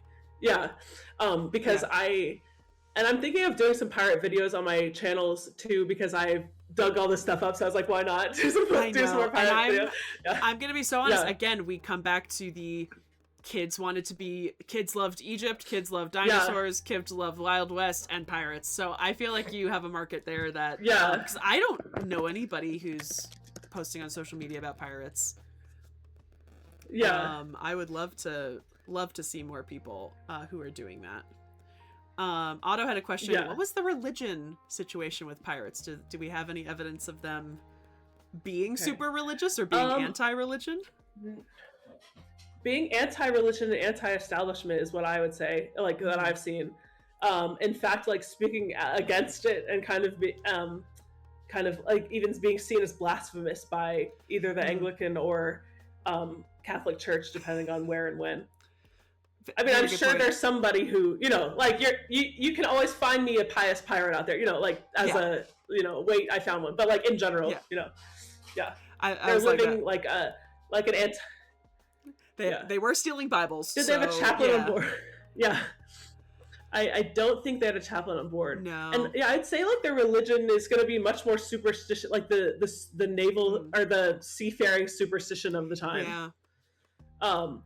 Anne Bonny. So there are a lot of good quotes from Anne Bonny and Mary Read. I can't remember. It's Mary Read who said.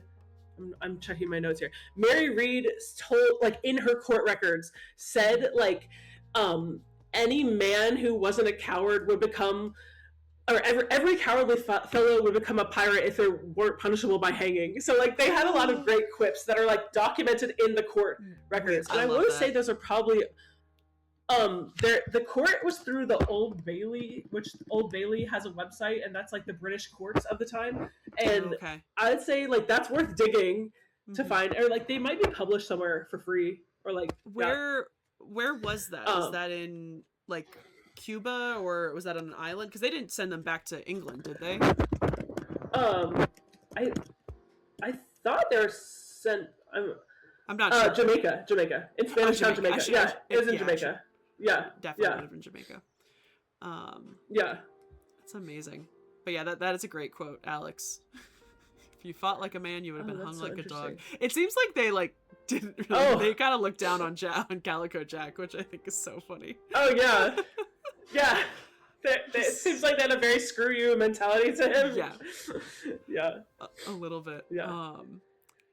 A very random question of: do you think modern day pirates are more or less cool than the historic pirate? And I was like, it blows my mind that there are technically real pirates out there today. I know. They're definitely not nearly as cool as historic pirates. No, because they're actually a real threat. You know, I don't have to be afraid of the old Yeah, they're scary. Like I'm the captain now. Like, they're scary. Yeah. Like, I'm totally susceptible to the romanticization of piracy. Like, my friends and I have played games of, like, would you rather be like a samurai or a pirate or like a cowboy on the west? In the Wild West, and I always argue for pirate. Like, that is my favorite like random history fact, is that you could technically do like a video game with a Wild West guy, a pirate, a samurai, and then I think whatever the European version of it, or Victorian, like, man, I'm like, can you? And you're like, oh my like a God. top hat gentleman. It is so wild that, like, I always talk about this because I never know what's going on outside of Egypt in any sort of time period. And so it's like, what is actually going on during all of this stuff? And the Wild West and the piracy, it's so romanticized. And so I feel like they get removed from history, and you don't realize, that like the Wild West is going on while Queen Victoria is alive. And it's like, could you see Queen Victoria going to Texas? No, it doesn't make any sense in your brain. It does not compute, but like it could have actually happened. Like, it's crazy. Queen Victoria was alive during the Alamo, you know, like, that's crazy. That's just wild to me. That is just, and I think I think the other thing, Queen Victoria sent telegrams. Like, I think that is so wild because I feel like it's, in my mind, a lot of history, when I'm, especially modern history, I tend to go by clothing. And like, I do this because we play a game called Time Guesser, and so I'm staring at people's clothing and I'm like, okay, this will help me guess what time period this picture is from. And so when you think of Victorian England clothing, I am not thinking of Wild West clothing, like, because you would never see like any of Victoria's sons wearing what they wear in the Wild West, but like, they do have similarities that kind of stem through it. It's got a lot of bustles. It's got all these, and so it's like, it just doesn't make sense in my brain because you have a stereotypical outfit. But like, as we talked about before, some of the pirates are wearing what the king is wearing at that time, and it lines up perfectly. Yes. But it's just not Yeah. what you think. It's not what you think. It's just wild how that works. That's too funny. And the thing that this person commented about, like the Jewish group of pirates, that's interesting because they would have had reason to like live on the outskirts of society because they're being like systematically oppressed by like every European empire at this time. So like that's really interesting. That is and points out a total blind spot. Yeah. That's a huge blind spot in my research. So like that's cool. Thanks for pointing that out. No, that sounds like a very interesting book for sure.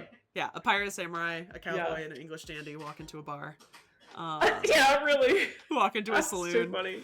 It just I want it to be its own weird version of Avengers, where it's just like you got one of each. Like you got to collect them all, different types. That's fascinating.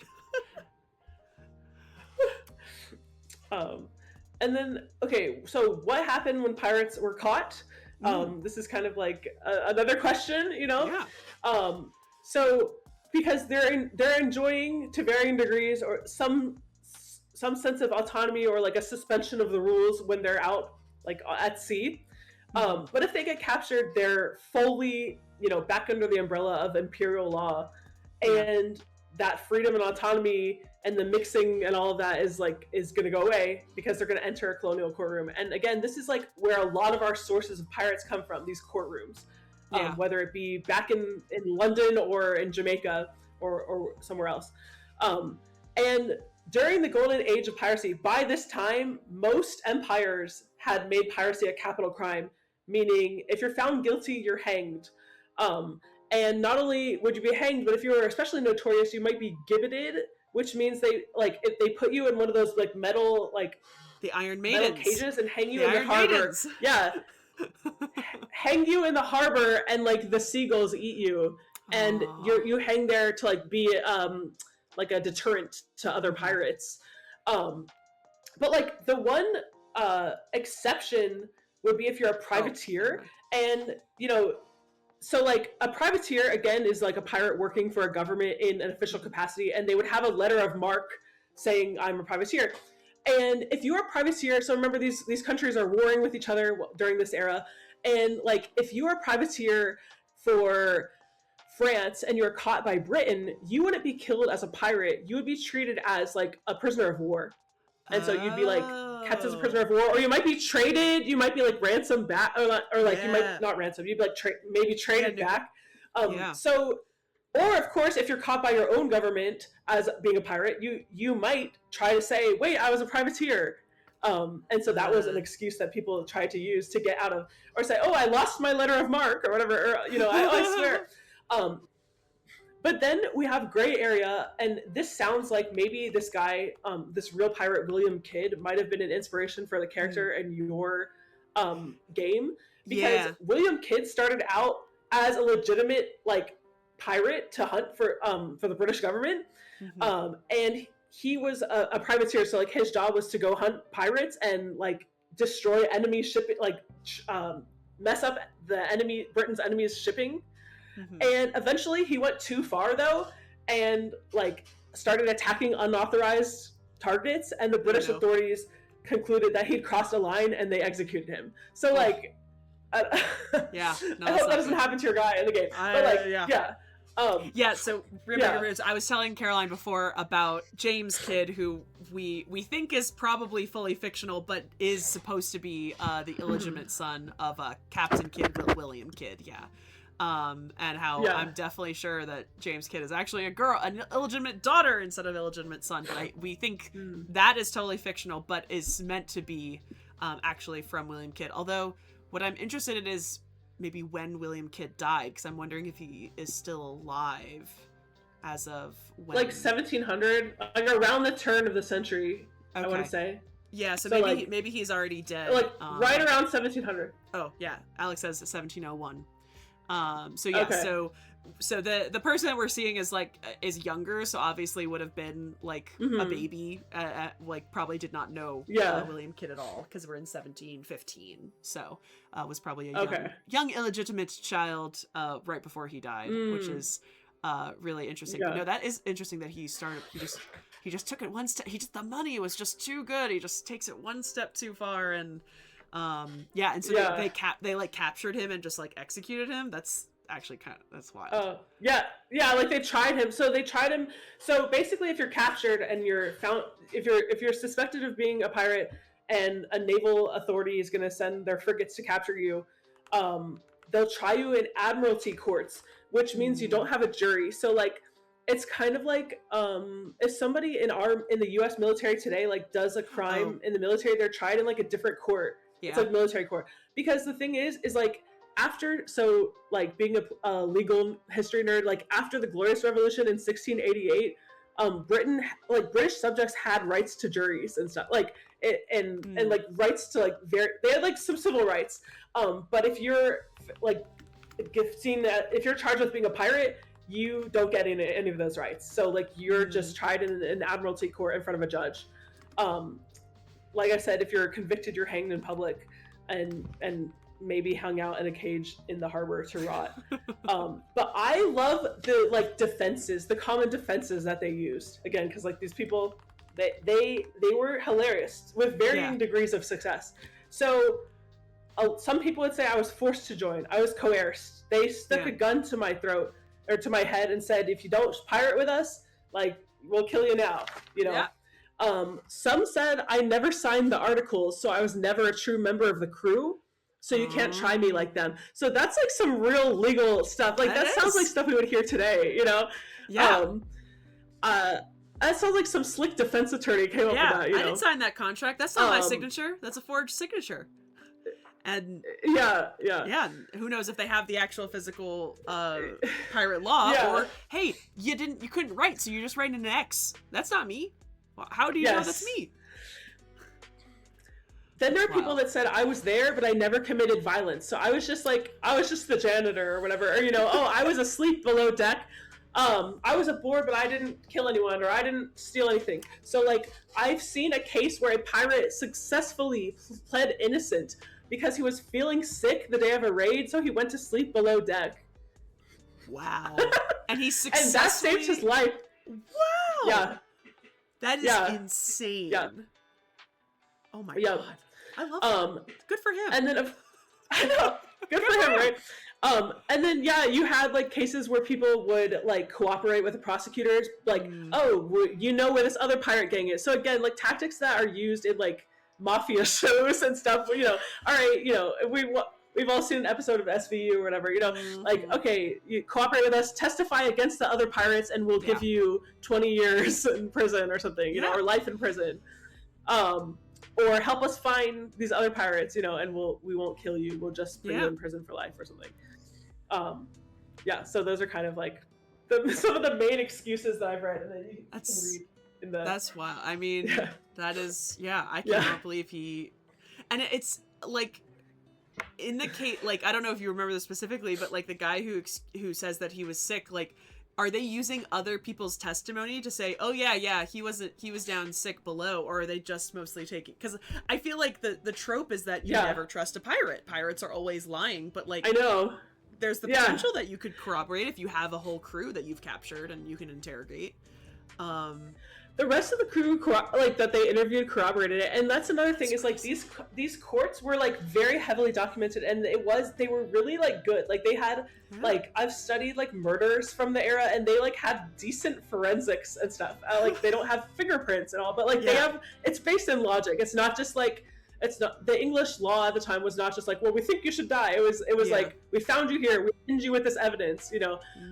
People often, you know, because the Salem witch trials happened in the 1690s, and people think that is indicative of English law at the time, but that was like an anomaly, and the people who perpetrated it got in like serious trouble and were like condemned by Britain and stuff, you know. So like, because they were disregarding, like, you know, they were using like spirits as evidence, but like that wasn't like how English law worked. So, who knows though, maybe that guy was fighting and everyone protected him. I don't know, you know, like, that's another thing we might never know. how many times they're actually lying and stuff. But that is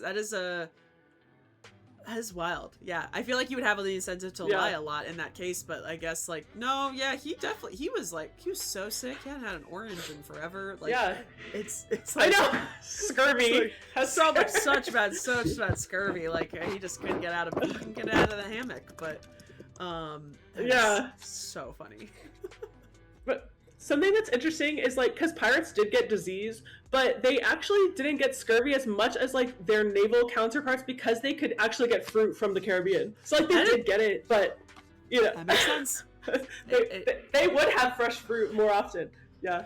That completely makes sense to me. I always thought that was like a little bit of a misnomer because there are like a lot of the fruits, like I'm sure there are, if you looked at how many fruits naturally grow in the Caribbean versus how many fruits grow in the UK, I bet it is like zero to none. There are like so many more, and they're growing on the edge of the island. Like you're growing on the bananas and coconuts and stuff are right there on the water. So but yeah, scurvy is one of those weird ones. I know you guys got apples, but you don't see an apple tree growing on your beach in southern England. You gotta go deep in to get an apple tree. You got a banana that's just sitting there on the beach right there. You could just like hop out and grab it. And I say this about America too. There's not a lot of fruits in America too. It's in the Caribbean and other places. Yeah. Do you guys know the origin of the gin and tonic? Like, as an aside, have you guys heard this? No. Well, I do not. like, so it was like, and it's kind of legend, but like kind of true too. So like, way later in the 19th century, the British East India Company was like going to India all the time, and the sailors would get malaria, and they gave them quinine tablets. And the tablets were disgusting, and they put them in water, and then they just mix. What's the alcohol that goes in that? Gin. Oh, gin. Duh. Yeah, they mixed their like ration of gin. Or, I was like, what goes in the gin and tonic? Literally gin, Caroline. Gin. Yeah. So that's much crazy. Later. Yeah, but and then another thing too with like alcohol. While we're on the topic, like these pirate like articles and codes would dictate like daily rations of alcohol, and yes, they drank rum, but they would actually just drink whatever they got off of the ship, the poor ships they stole. So they drank brandy, wine, rum, beer, grog, whatever. Yeah. As this person saying, like, grog is basically like a rudimentary cocktail. Yeah. I was gonna say, is that just a mojito at that point? That sounds like a mojito. Just needs mint. I know a very weird amount of information about sea biscuits or ship biscuits because the archaeology museum I work at, they found a preserved ship biscuit when we were excavating in our city. And it would have been about probably this big. So it's fairly big, although there's a big chunk taken out of it. Yeah. I'm going to tell you all about Amato, because what we do every year is we make ship biscuit ornaments. And people come in to our museum, and around Christmas we have a special stamp that has the year that we put on it every year, and they come and make ship biscuit ornaments. And so I know way too much about ship biscuits, which I have to say it specifically because every time it sounds like I'm saying shit biscuits, but it's not. Hardtack. So hardtack, sea biscuits, and ship biscuits are all the same thing, and essentially it is just flour and water, although it is the typical mixture is not like our white flour. It's typically like a more wheat flour, so it has a little bit more fiber, it has a little bit more of those bits. But you can't add sugar, you can't add salt. You can't add sugar because it can attract vermin on a boat.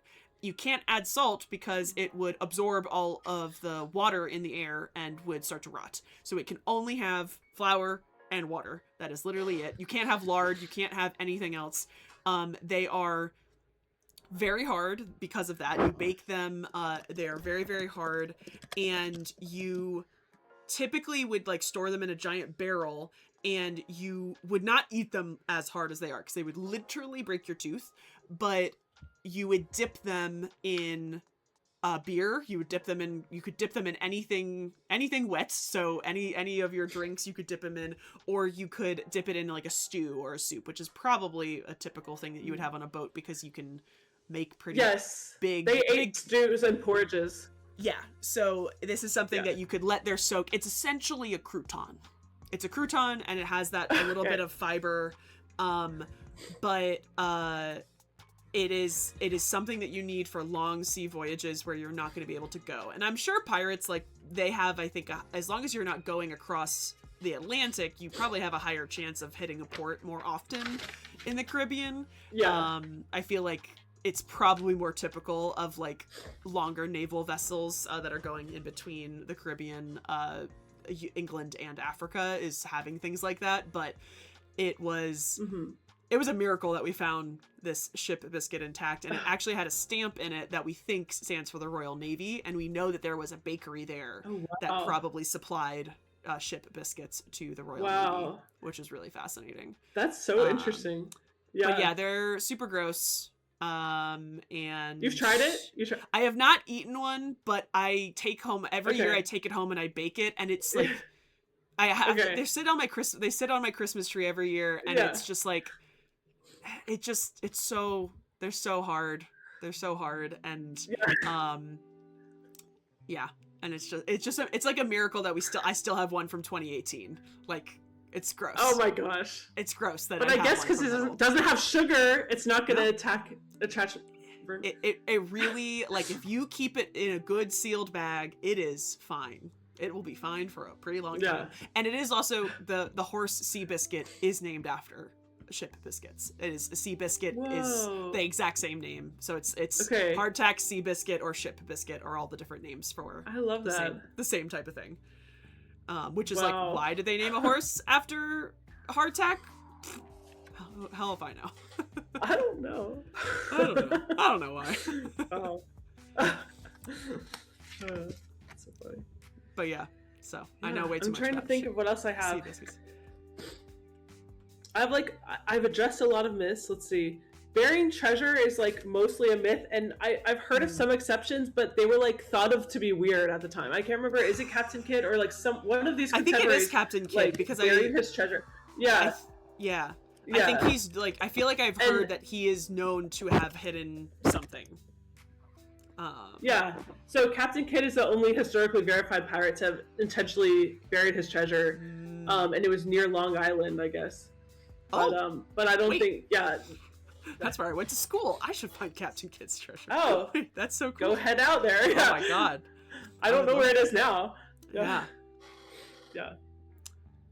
Does anybody else have any pirate stereotypes that we want to put to the test? Nova Scotia. Long Island is not Nova Scotia, but like it could be. Like that's. I mean, it could be.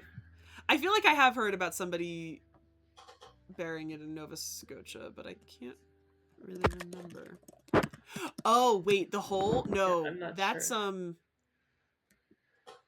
What's the hole that keeps filling up with seawater that they keep... I thought that's in Roanoke. No, wait, it is. No, I keep thinking it's in Roanoke. It is in Nova Scotia.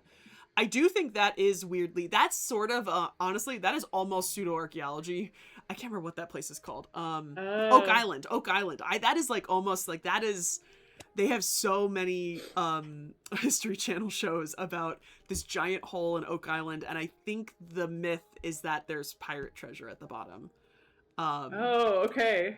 But I don't know. Be diving down there, but Oak Island. Let's see who. But everyone put questions in the comments about stereotypes of pirates and such.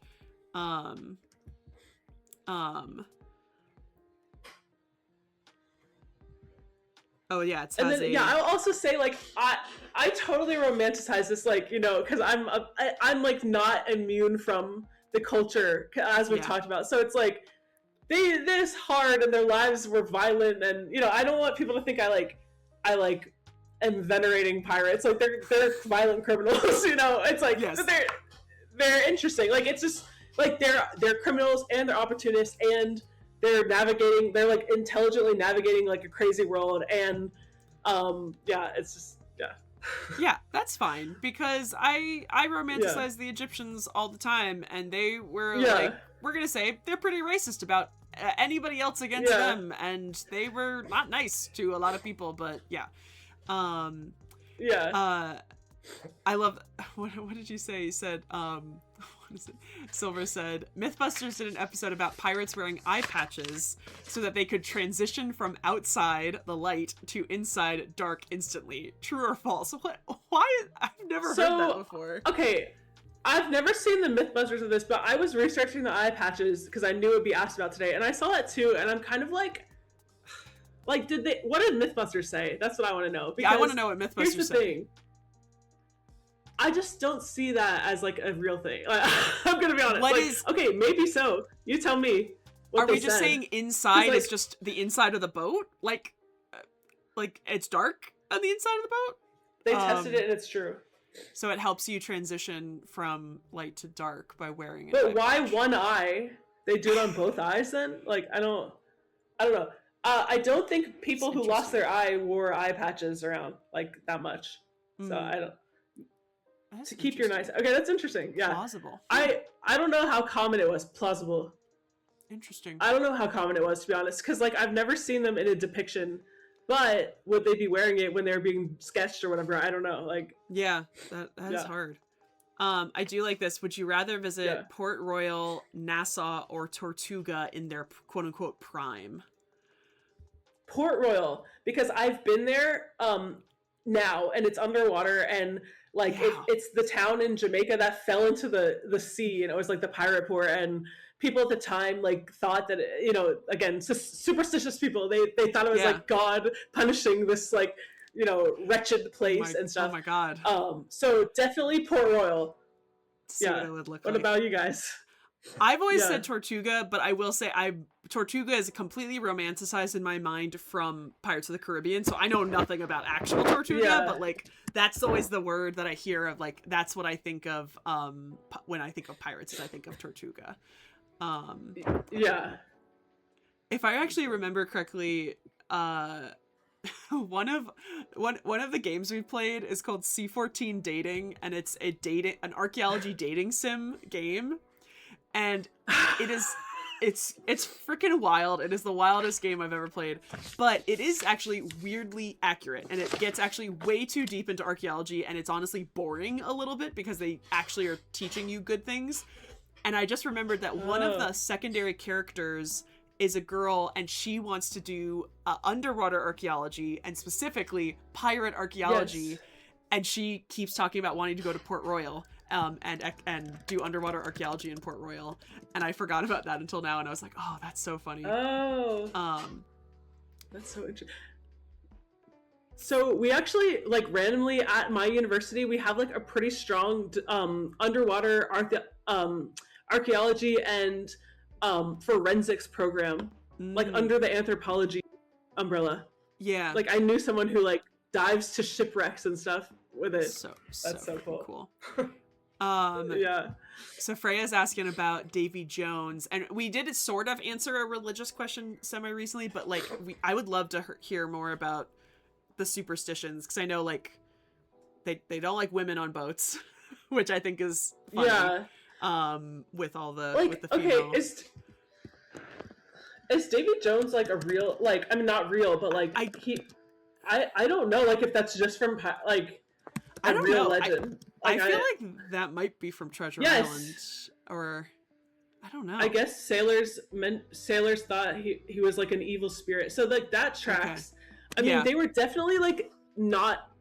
So if we're thinking about like from like an against authority situation where like the separation between church and state in a lot of these empires was not, you know, was not demarcated, then they're going to be like anti-organized religion, just by means of like trying to like sidestep authority. But again, like I told everyone beforehand, like that doesn't mean there aren't cases of religious pirates. But they're gonna be like superstitious about like everyday things, like and so like I think they probably were freaked out by things like Davy Jones as like a evil spirit, but it's like more of like a spiritual superstition thing than like and it probably, like, the legend probably changed from crew to crew, like a game of Absolutely. telephone type thing. Yeah. Yeah. I feel like a lot of it also is sort of what you said about how people become pirates, and that there probably were people that were more religious before they became a pirate, and those characteristics of religion can sort of get absorbed. Like, a lot of the weird characteristics of religion and like the ways that you go to church and stuff like that are not too far from superstitions of like doing the sign of the cross and like as you enter the church and always putting on holy water. Like, that is not that far from making sure you have your special coin and like doing little things like that. And so I think superstition as absolutely can be very much tied to religion, and you are also seeing a very wide cultural shift of people on pirate boats. So you are gonna get a weird mixture. I bet if you sort of looked at a lot of these superstitions, you can sort of tie them to some particular cultures of like, oh, well, this is actually a kind of a French thing, is that we're all kind of scared of this, or I feel like you could really start to trace a lot of those superstitions to other things as well. That is such a great question, Tea Time Cat. I do not know where the Kraken is appearing in time. Yeah. Like, is it not a Viking thing? I thought it was like a Scandinavian thing, I thought, but I'm not, because I haven't encountered the Kraken ever, but like, yeah, it's sort of, we talked about this in when we were playing the game on Thursday. There was what did he say? He said something. Oh, he said they were walking around the island and there are these ruins, and he said, oh, is this from the Mayans and the Aztecs? And I sat there and I thought for a second, I was like, did they already have the word for Mayans at this time? And we looked it up and we were like, no, that like the word Aztec, like looking at like etymology, is like when these words are starting to first being used, or at least preserved to being used. What we found out is that, yes, the word Aztecs was being used at that time, but the word Maya was not being used until like, not pretty close, but not at 1715. And so I feel like that's one of those things is like, when does that word, the Kraken, come about? Are we probably assuming that they have some fear of sea creatures? Yeah. I feel like that's reasonable. And whales are scary. And there are pirates who like swore they saw sirens and stuff too. Like, Freya, because I see your question, but like, were they just doing that to brag to, like, you know what I mean? Like, were they trying to get like street cred or whatever? I don't know. You know, I beat the sirens. Like, yeah, or were they just like out of it? And we do know that there are some really weird sightings of manatees that have been thought to be mermaids. So like, it a lot of it, they're so drunk. Who knows what they're seeing? Like, it is one of those things. I don't doubt that they're afraid of everything in the ocean in some cases, but the Kraken as we know it, being a giant sea squid, might not be a specific theory. We're just whale penises? What? Because they're sticking out of the water? What do you mean? That's insane. Oh, wow. That is wild. Also, I will say they're more likely to be drunk like in port, because on the boat they're like, we need you up and at 'em tomorrow to do the rigging or whatever, you know, like, so they're going to be more careful with their ration, but then in port it's like, do whatever, we just want to see you back on Monday or whatever. Yeah.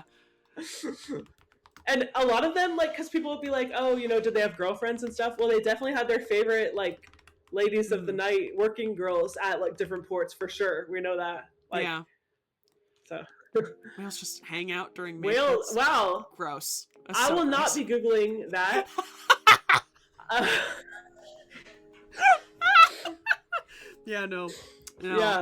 I cannot say that I want to, but that is I mean, again, not surprising. If you have never seen a whale before, think about that. Like, think about a creature that you have never seen a picture of before. What else are you going to think it is? Like, if you see a creature that you've never seen before, you will start to make up things, and those things can spread on a ship, and then you go to port, and you tell your lady of the night about that, and she tells the next pirate that she sees, and Yeah. that is how those things spread, and how those stories go around. So if you do see something wild, that is one of those things. I'm trying to think of other pirate stereotypes, or things from like Pirates of the Caribbean or Black Flag and stuff, that we can talk about, because there are so many more. Like we know we've touched on peg legs and eye patches and I wonder, I've never watched Treasure Island or read Treasure Island. I know. It's on my list of books to read. I feel like I read like the illustrated classics when I was a really little kid. So, but also we've also all seen Treasure Planet, which is essentially the same thing. So do we need to read Treasure Island? I know. We have the iconic Treasure Planet. I was gonna say, I do you have like a favorite pirate movie, pirate TV show? Do you have a least favorite? And I think the other thing is, because I feel like there are enough, do you have a favorite alternate pirate like TV show or movie? Because I know mine is like I love Pirates of the Caribbean. Is like one of my favorite. I could listen to the music forever. I've told people this. I am a sucker for the fourth one, which nobody likes, but I like that one a lot, and I do like the fifth one. But the other thing I love, which is technically described as a pirate movie, is I love oh no, I forgot the name. The one with Nathan Fillion, and I can't remember now. It's Space Pirates, and fudge cakes. What is it called? It's not Serenity. Firefly. Thank you, Firefly. They are space pirates, and it is like it falls into a lot of the stuff, but it's not on the sea pirates, but they are absolutely like everything they do is exactly piracy. It's a mixture of Old West space pirates. Oh, that's so cool. It's a movie or a show, you said? So Firefly is a show. It's a sad one season, although apparently something new is happening. They keep teasing it. And then they do have a movie called Serenity, which is sort of a connection. I remembered the name of the ship, Alex. That should count for something, that the name of the ship is Serenity. But it's Nathan Fillion. It's a lot of really cool. It's so good. Oh, Pirates of Penzance. I forgot about that one. Ooh. Captain Hook. I know. I feel like I haven't watched. Ooh. Yes. Captain Hook. Yeah, I feel like I haven't watched a lot of pirate stuff. Like it's like, it's like Peter Pan and Pirates of the Caribbean, and I guess like anime, like One Piece. Does that count as pirates? Yes, absolutely. That counts as pirates. Yeah, absolutely. Yeah, but that was back in the day for me, so it was a while ago. Yeah, but there are so many. I want to. Is Black Sails? Is that a show? Yeah, I think that is a show. I have not watched Black that. Flag? Black Sails. Black Sails. Okay. Yeah, I don't know much about Pirates of Penzance. I know there's a musical. There's like a play on, or is it an opera? Is an opera, and then there's a musical, I think. Oh, I want to go to a pirate opera. That would be amazing. I've heard. Pirate of Penzance is like a really old. Well, in comparison, I think it's a kind of old one. And then I know that they recently did a musical because Ramin Karimli, one of my favorite Broadway actors, was in it. And I don't know Pirates of Penzance. I saw him in opera. That's not a musical. It's an opera, not a musical. That is a separate thing. I don't know operas. I know musicals. So I know that there's a Pirates of Penzance musical. Although, isn't that the one where I am the model of a modern major general? Isn't that is from Pirates of Penzance? Am I correct? Oh, is it? I think it is. I might be I wrong. don't know. I might be wrong. Yep. Okay, it is. That's what I thought. I was like, I nice. think that is from there. But yeah, that one is. Okay, yeah, you're right. It's the Linda Ronstadt Kevin. That's the musical, because that's when they actually sing that song in English and not in Italian. But can I stream that somewhere? I'm about to have a movie night with that. I hope. I think the older one you might be able to stream. I don't know about the more recent one with Ramin Karimli, but that would have been been great. I'm trying to think of other. I know there are other pirate-esque.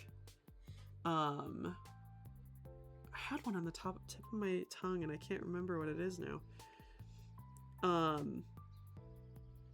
But yeah, there are quite a few, and I do think one of my favorite like origin stories. Oh, we're getting a raid. Hi, Ludo. I think one of my favorite origin stories about Pirates of the Caribbean is that it's not based on anything except a very vague ride at Disney World. Like ride, it's not, yes, it's based on a ride. Like it always cracks me up because I love when things are based. Like obviously things are based on movies, things are based on plays, things are based on those, but like Star Wars for me was always such an amazing thing to think about because it was not based on anything. Like it is not based on it, and it's such a rich world. And so that Pirates of the Caribbean came from a completely storyless ride. It has little to no story throughout the entire thing, and they made an entire show about it.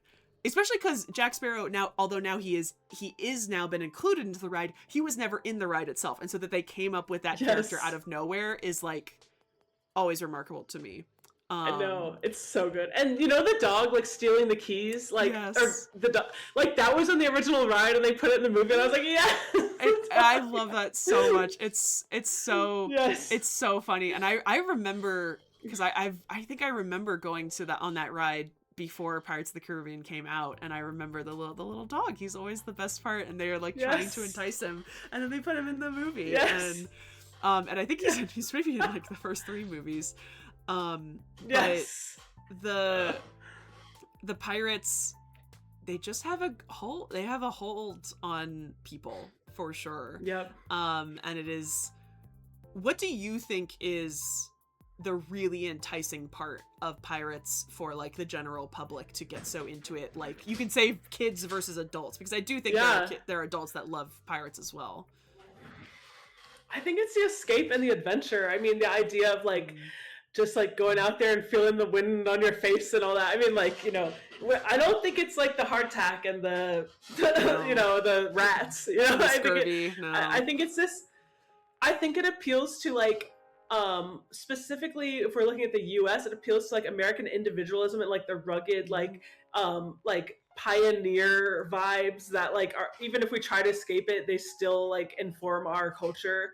And then broadly speaking, I think it's just like I think, you know, the fact that these pirates were trying to be intimidating and trying to have a reputation of being scary at the time, that helped them become like supersede normal historical figures, because they have these legends that are associated with them and are almost impossible to disentangle from real evidence.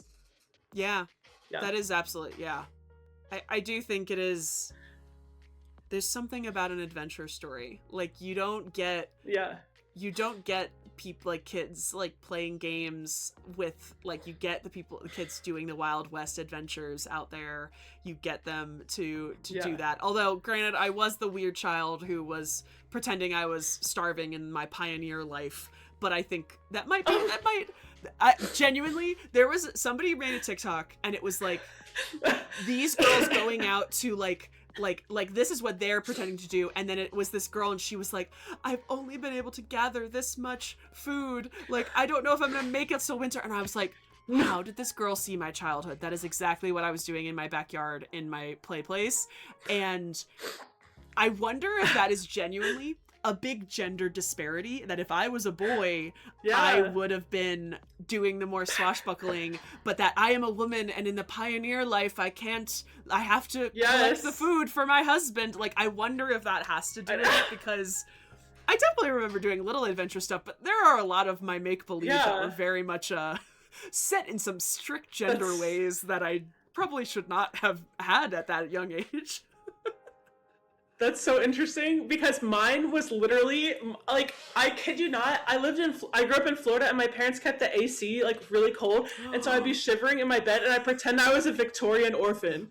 There we go. Yep. I would be like, I'm a Victorian orphan from Oliver Twist. Like, I think I started doing that after I read Little House on the Prairie, and I also read this book. I can't remember the name of it, but it's apparently based on a true story of a young like European settler in America who's kidnapped by Native Americans and lives with them.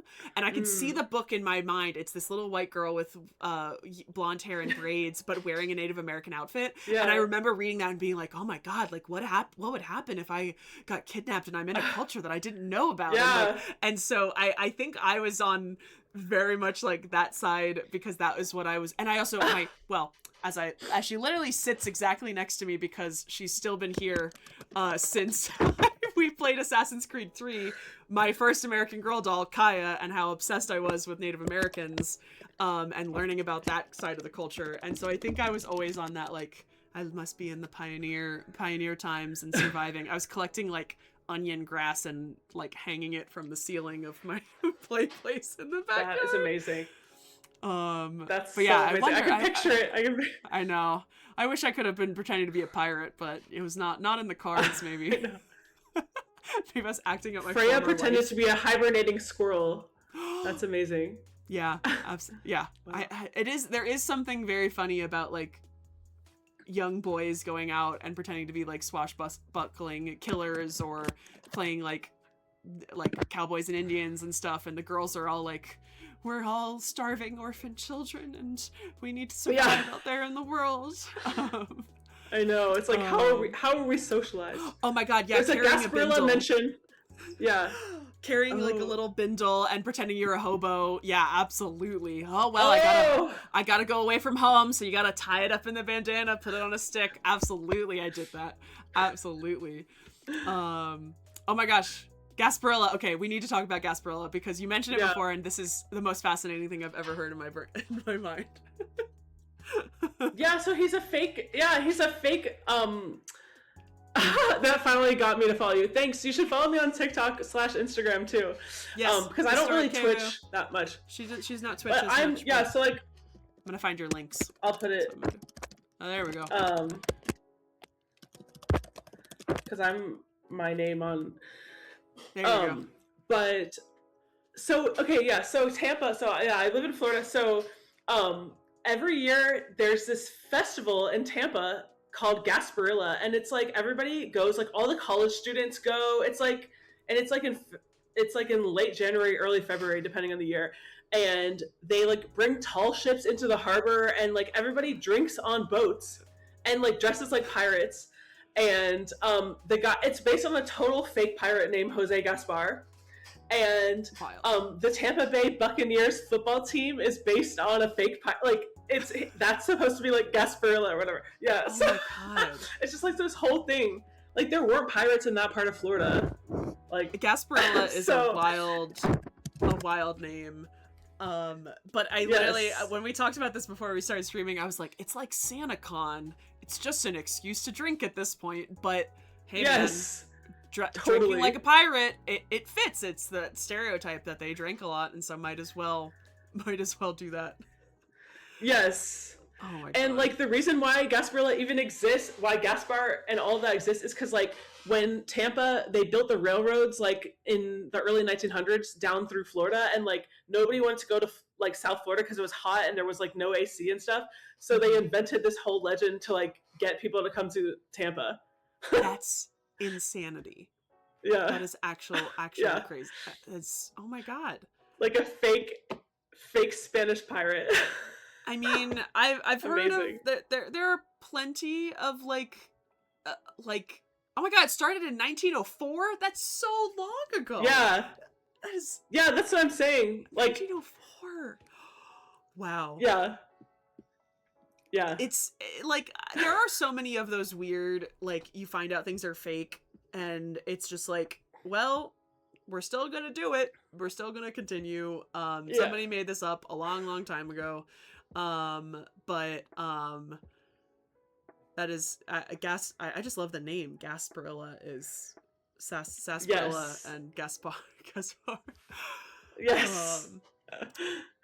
Oh man. I think we are wrapping up an ad, but we'll see if anybody has any other questions, and then we will. Yeah, I was gonna say I'm like sick, so I probably gotta call it a day soon. I know, absolutely. We'll see if anybody.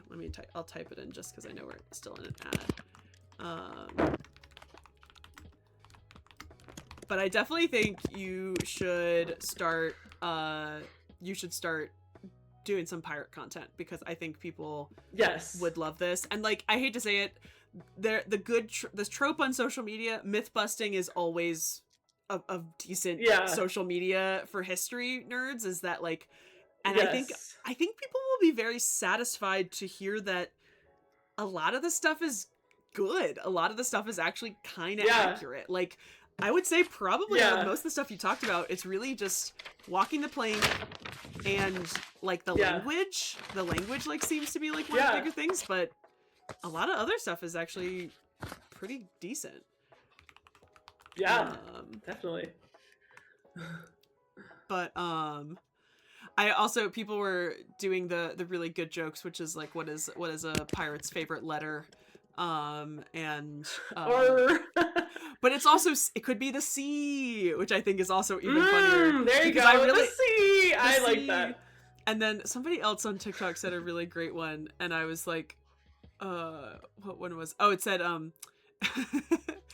that pirates get the best rate on earrings. They're only $1 which is a great one. And then $2.25 for apple in Jamaica, $4 for peach in Cuba, $6 for pecan in Bermuda. These are the pirates in the Caribbean. Okay. So many bad pirate puns that I love. Yeah, that one was so, when somebody said what is a pirate's favorite letter, I was really confident with my answer. It was R, but I was like, oh no, the C is also their favorite letter. Does anyone else have any other questions for Caroline? She's a little sick, so I'll probably stay on for a little bit longer to chat with you. I also have something that I have to show everyone that I bought off of Facebook Marketplace that everyone's probably gonna laugh at me, but it's probably gonna be fine. But any other pirate questions? There are. I want to find a list of pirate movies and stuff. Caroline does not do pirate stuff yet, but we're gonna convince her to. I did in the past, and I'm going to too, because what I've been doing is like making series, like themed series of videos, and people seem to like that. So I just wrapped up an America 250, because of the July 4th 250th, where I looked at the American Revolution, like from my specific lens. Actually brought in a lot of my Atlantic lens of like the of the Revolution. And then I'm thinking of doing pirate next. I'm going to do a Salem witch trial breakdown in October. So like multi videos, like looking at the law and all kinds of stuff. So very exciting. I will recommend, and I might have to send you this video, but I found this girl on TikTok who found out via genealogy that she is related to not somebody who was in the Salem witch trials, but somebody who was in the Connecticut witch trials, which happens before Salem. And she did like the most amazing breakdown of that witch trial, and it's honestly kind of crazier than Salem, and I might have to send it to you because it is a really good one, and like she did a lot of really great research. I will answer the question, 3D Premit, because this is sort of a decent transition. So there's not necessarily Egyptian pirates, like we know that they were seafaring, but they were not as, most of their seafaring is not on the Mediterranean, or it's sometimes in the Red Sea. It's more on the Nile. But I will tease, because I think you guys already know this by now, next month's lecture is going to be on the Sea Peoples, which are essentially the OG pirates. They are some of the earliest records we have of raiding groups of ruffians, and we will dispel some things about it, but they're mercenaries. There's a lot of similarities to the pirates, and how we learned that pirates are much more diverse with privateers and buccaneers and stuff. So Sea Peoples is coming. Sea Peoples is coming next month. You guys are even lucky, I already did all the notes for it. I'm a month ahead, guys. It's July, and it's already done. So that is where you guys are excited. We'll talk about more pirates. Maybe that's where I'll get my title from. I haven't made a title for the schedule yet. What grades did pirates get in school? High C's. So bad. There's so many pirate jokes. But any other questions for Caroline, and we will let her go. But yes, definitely the points at my DM. What are you doing, Alex? Is there a DM? Do I have to look at something? Have you sent me something? Oh, you have sent me something. Oh my gosh, Alex sent me the great big list of pirate movies on IMDb. That sounds great. We're absolutely looking that up later. Thank you, Alex. Awesome. Yeah. I love that it's called the great big list of pirate movies. But yeah, I definitely think you gotta start watching some more pirate movies, because that's another high social media is debunking, picking the least accurate and the most accurate pirate movies and stuff. And I bet people will love it when you hit on some of the really good ones. I.e. Treasure Planet. Treasure Planet's got to get included on that. Yeah. Oh yeah, that'd be a great watch. But yes, thank you so much, Caroline, for coming on. Thank you for and having me. Being a pitch hitter, because I needed one more lecture, and I was like, well, we're talking about about flags, so I need to find a pirate expert. And so this will be going up on my YouTube probably sometime this week. Right. And we also don't need to forget that we have a separate lecture with Caroline all about the French savants in the Napoleonic campaign in Egypt. And that was such an amazing lecture, because I felt like I knew a lot about it already, but we learned so much more about some of the more details of what these savants were doing when they saw Egypt for the first time. So that's also over on my YouTube page, so you guys can go and watch. So we will say goodbye to Caroline, and I will stay on for a little bit longer to chat with y'all. But everyone, give her a round of applause, and thank you for such a great lecture. Thank you.